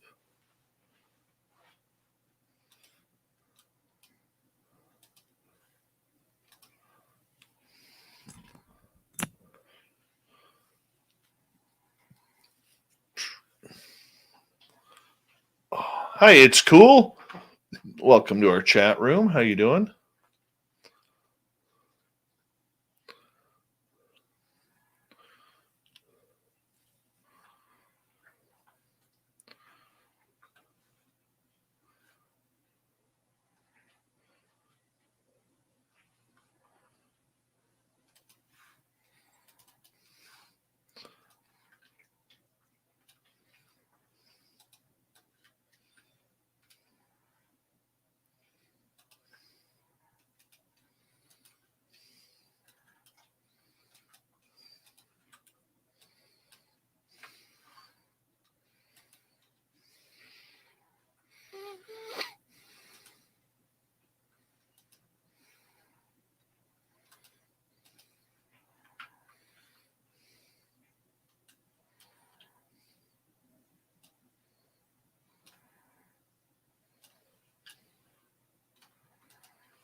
Thanks, Joey Hayes. Appreciate that, buddy.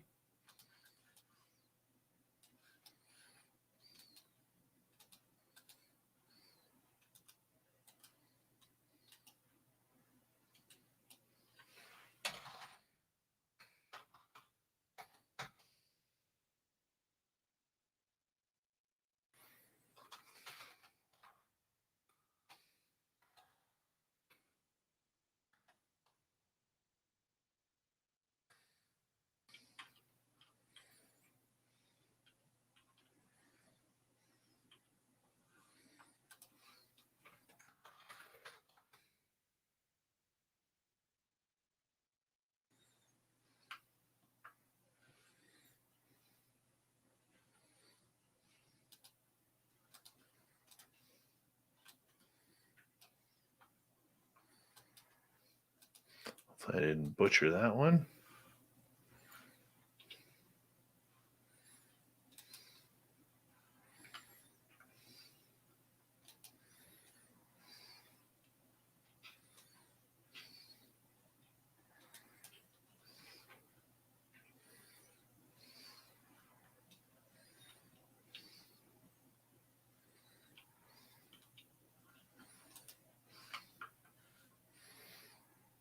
And I did.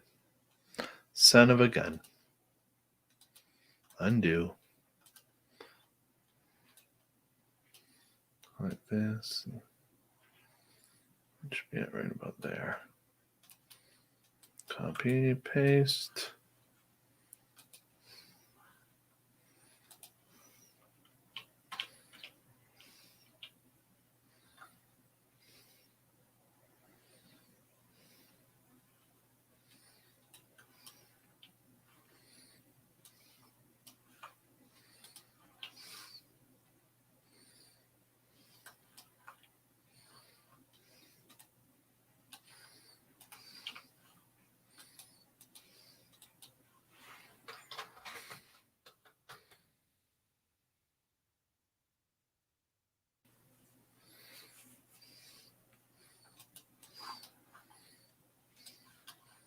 Coming on the radio isn't as scary as going to them bingo parlors, Fap.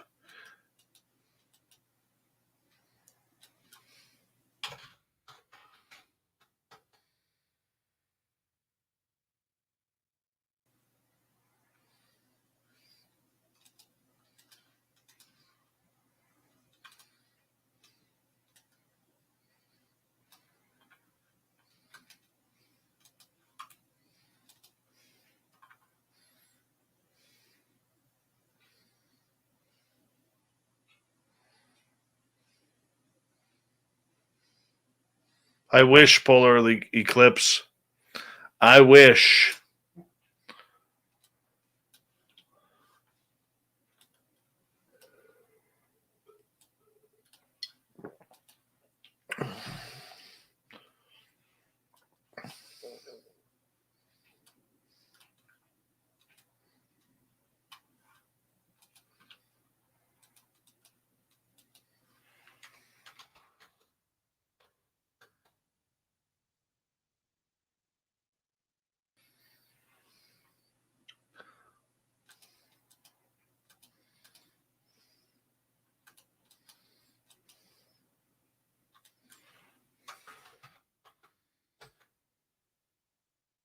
Applesauce, how are you?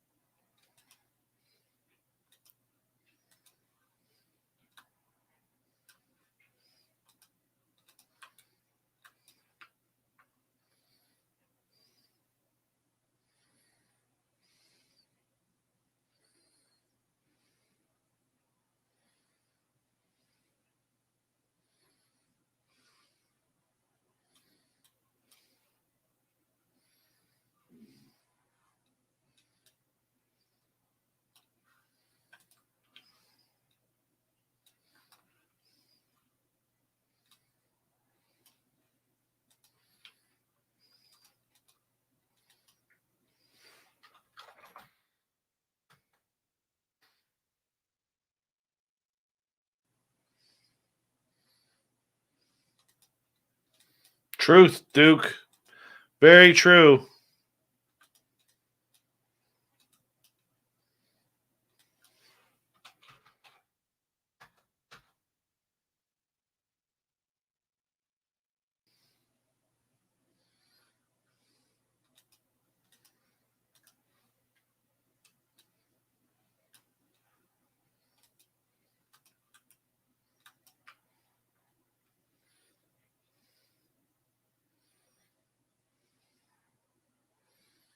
Fapster, you're a rock star here, man. You're a rock star.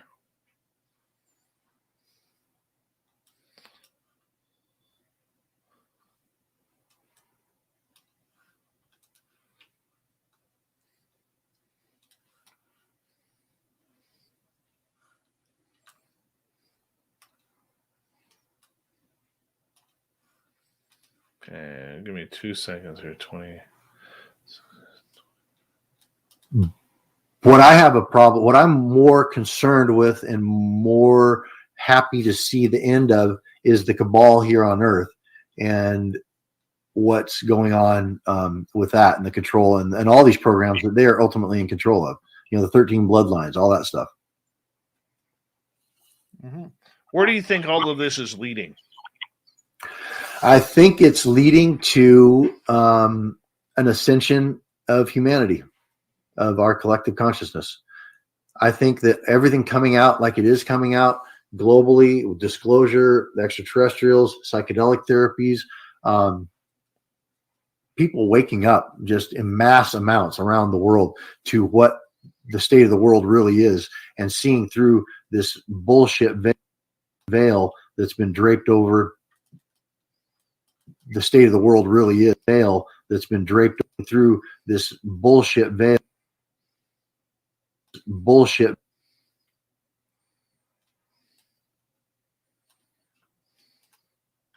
this veil that's been draped over. I said it, Dave. I said it.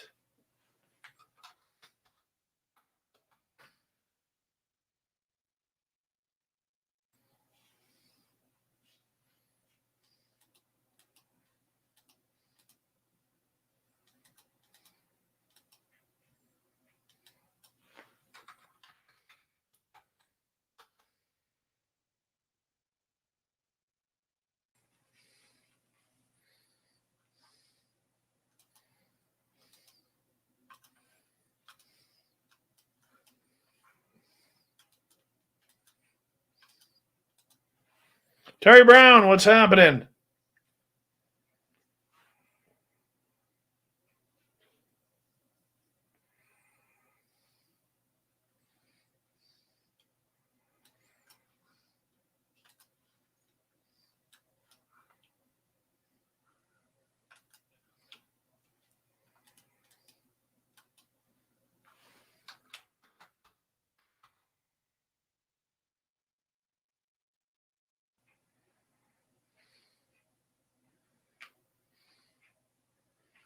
Oh, the name of his game.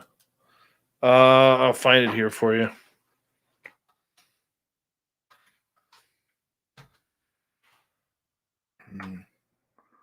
What's his website?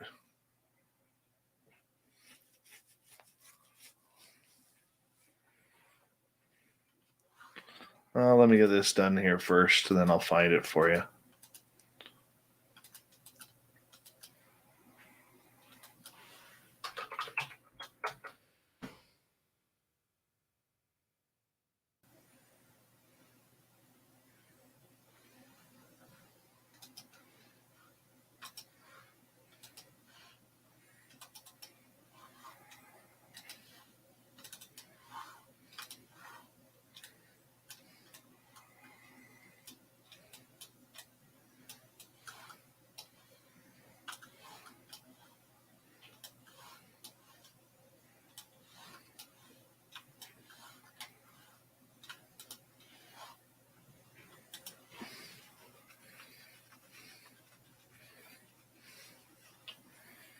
What was it here?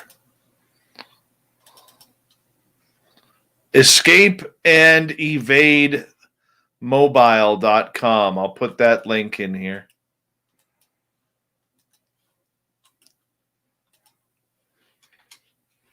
Akryong, how you doing, buddy?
Getting long.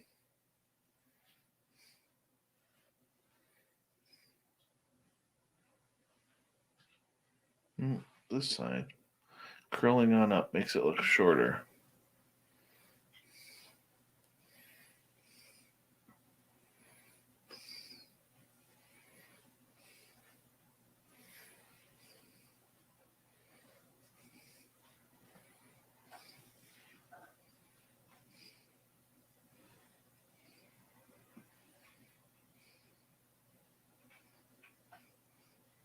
I believe it. I believe it, Marie. Desert Rose. Love that song by Sting. So talented.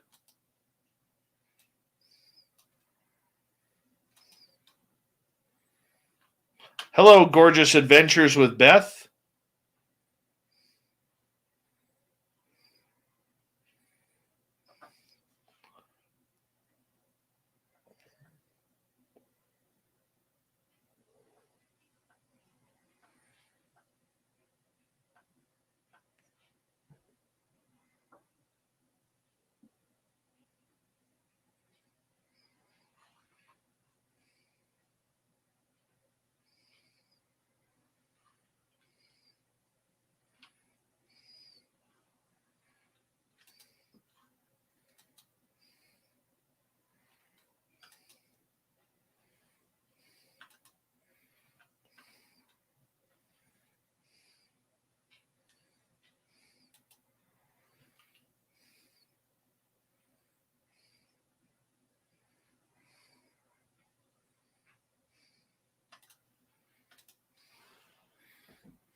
I changed my profile picture.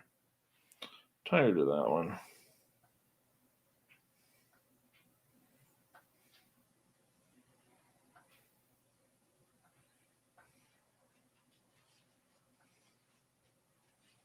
See what I can figure out here.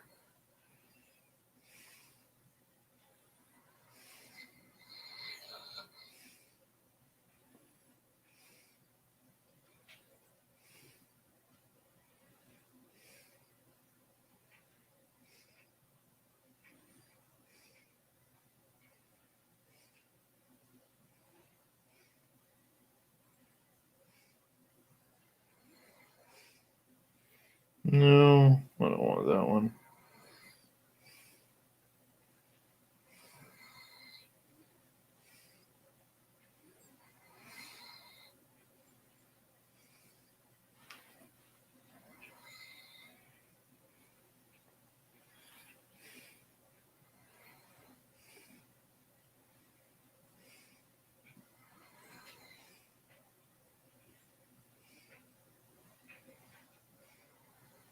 No. No.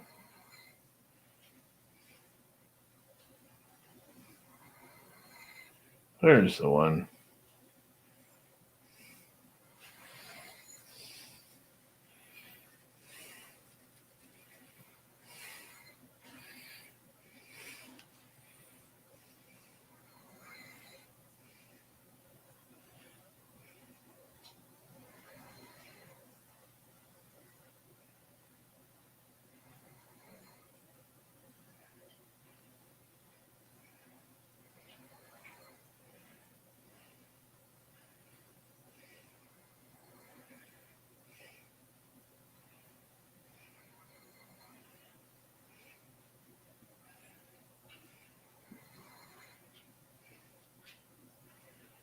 No, I'm trying to. I don't want to add to my story.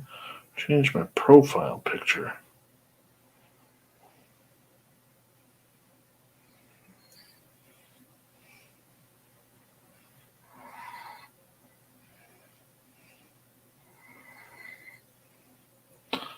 God damn it.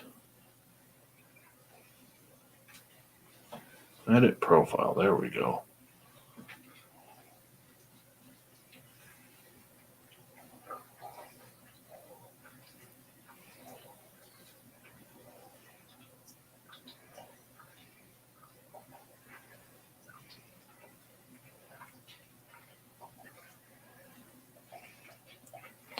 There we go.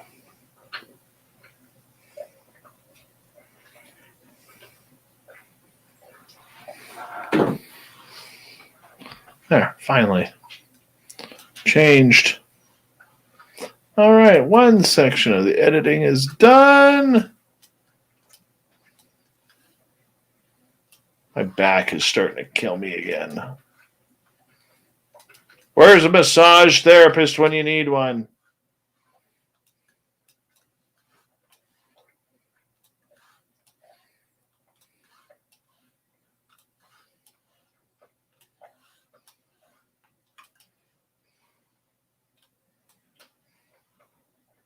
Luke 99, what's happening, buddy?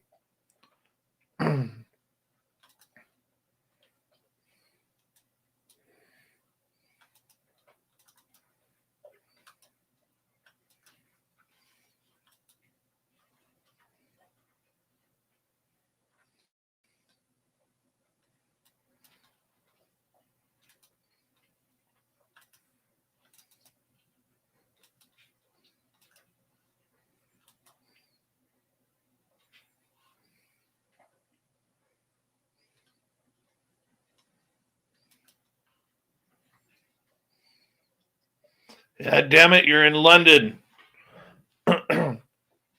Adventures with Beth. Are you a massage therapist too? I have been stretching, and my back just needs a good crack.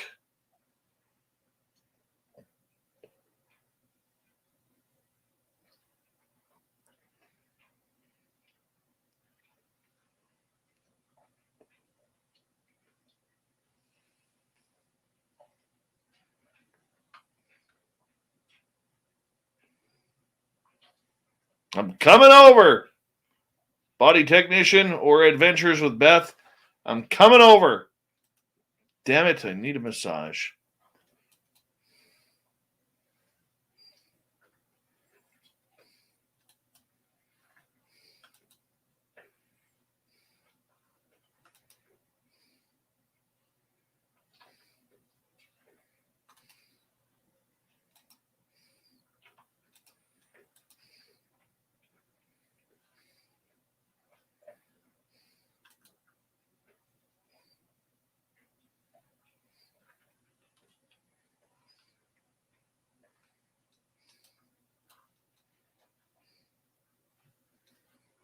Has anybody checked out our TikTok yet?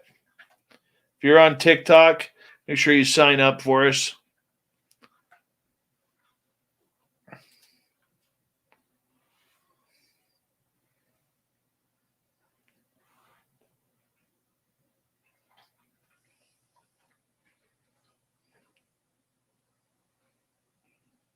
Oh, Thai yoga massage.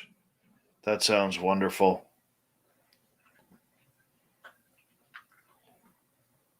I know, Marie. Every time I'm playing poker, in Vegas, I get a massage. It's beautiful. Oh. Can't wait for Fap to get on TikTok. I want to see the size of his head on there.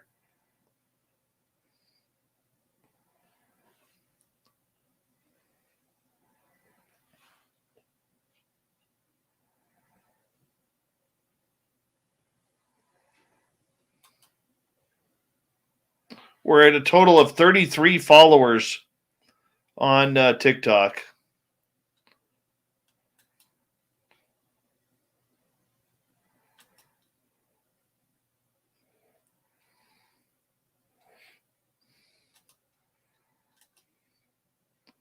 We got 2 videos up.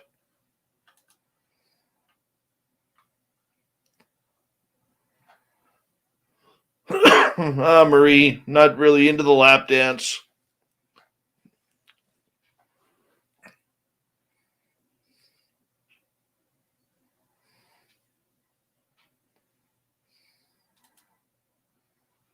Look at it. I got 2 massages for the price of one there over at Beth's house. Body technician. Is that Thai yoga massage worth it? Oh, I can never. That's my problem, Mysterion. I can never crack my back on my own. I would love to crack. I need one of those. You know, when the chiropractor like takes his hands on your back, he puts them in a triangle, and then he kind of juts you down like that, right in the middle of the back. That's what I need. Oh, lift your rear shoulder to your ear. Both slides slowly. Oh, slowly.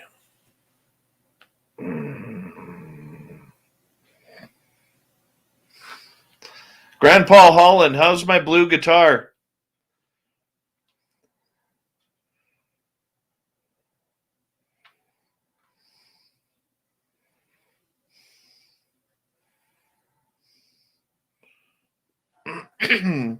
Luke 99, probably not on the DMT thing.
Nuru gel rub down. Oh, that sounds good. Joey Hayes, I'd take a drop kick in the back right now.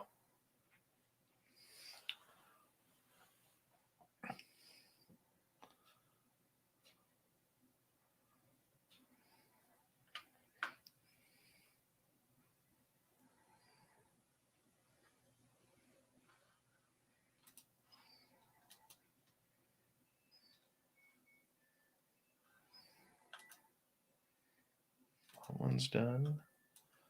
That one's done. Tomorrow night on the show, we're going to be joined by Susan Shumsky. We're going to be talking divine revelation. and spirituality information. It's going to be good. It's going to be very good. Susan's going to be incredible tomorrow night. I can feel it.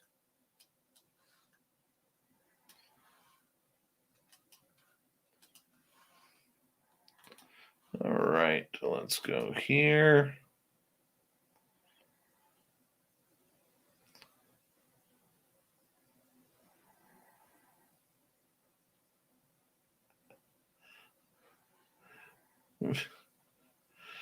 Oh, you don't need the proper beard, Mr. Eon.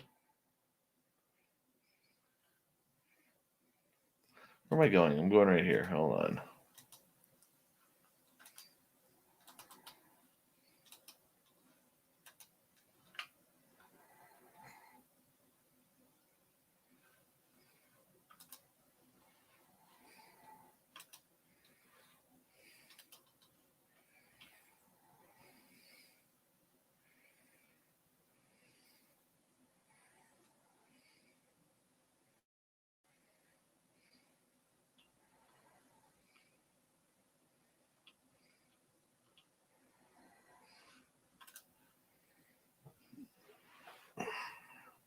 Morning, Ian McFadden. How are you?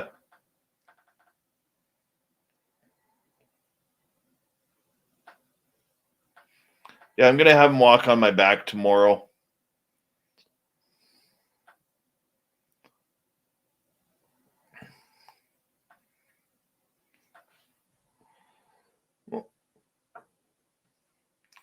I'm debating taking it off, but it is kind of warm once we get into the weather here. I'll probably just let it grow.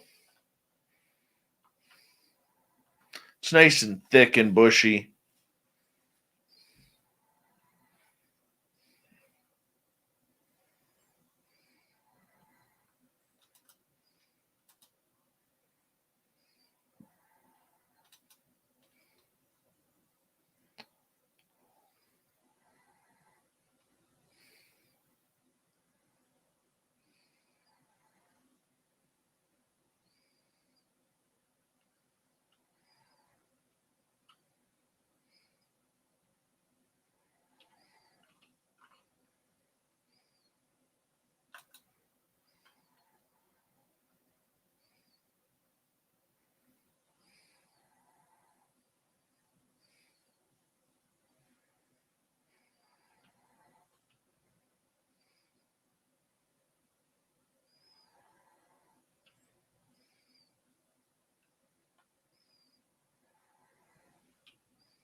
Look at Fap here.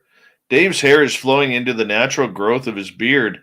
He's going to become a real-life chia pet and not be able to broadcast nightly. I will survive, Fapster. I will survive.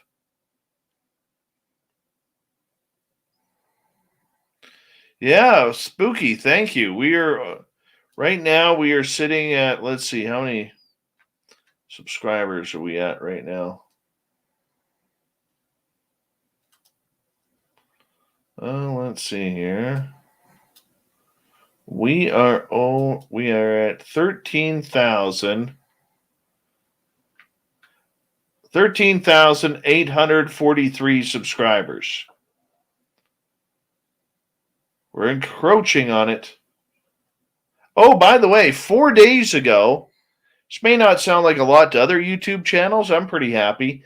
4 days ago, we hit 2 million views overall on our YouTube channel. 2 million views. I'm pretty happy with that.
Very true. Chad Smith is 500,000 of those views.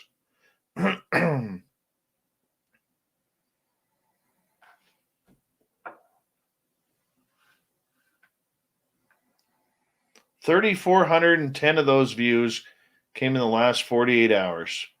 That's kind of cool. It's cool to watch it pick up, man. It really is.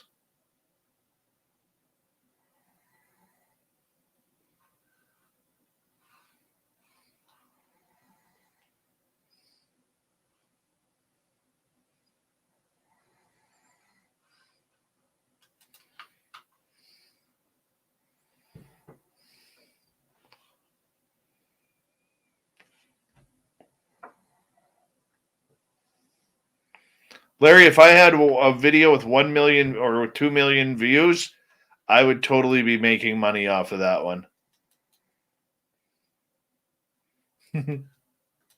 For sure. All right. Let's get ready to get out of here for the night.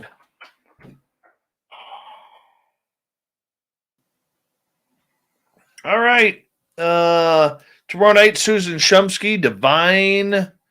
What are we calling it? Divine Revelation. Tomorrow night on the show. I want to say a big thank you to Toe Tag, Todd, Fapster, Murray, Spooky, and Dirt Road for the amazing super chats. Thank you to all our new subscribers and helping us get to over 2 million views so far. It's quite an accomplishment with all of us. So thank you so much for all of our regulars and everything that you guys do to be here each and every night. Absolutely love you. And don't forget, if you want, do some shopping at our vault, right on our store, on our website. Follow us on TikTok at Spaced Out Radio, Twitter at Spaced Out Radio, Spaced Out Radio Show on Instagram. My personal handles on Twitter and Instagram at Dave Scott SOR. We'll see you all tomorrow night. Good night.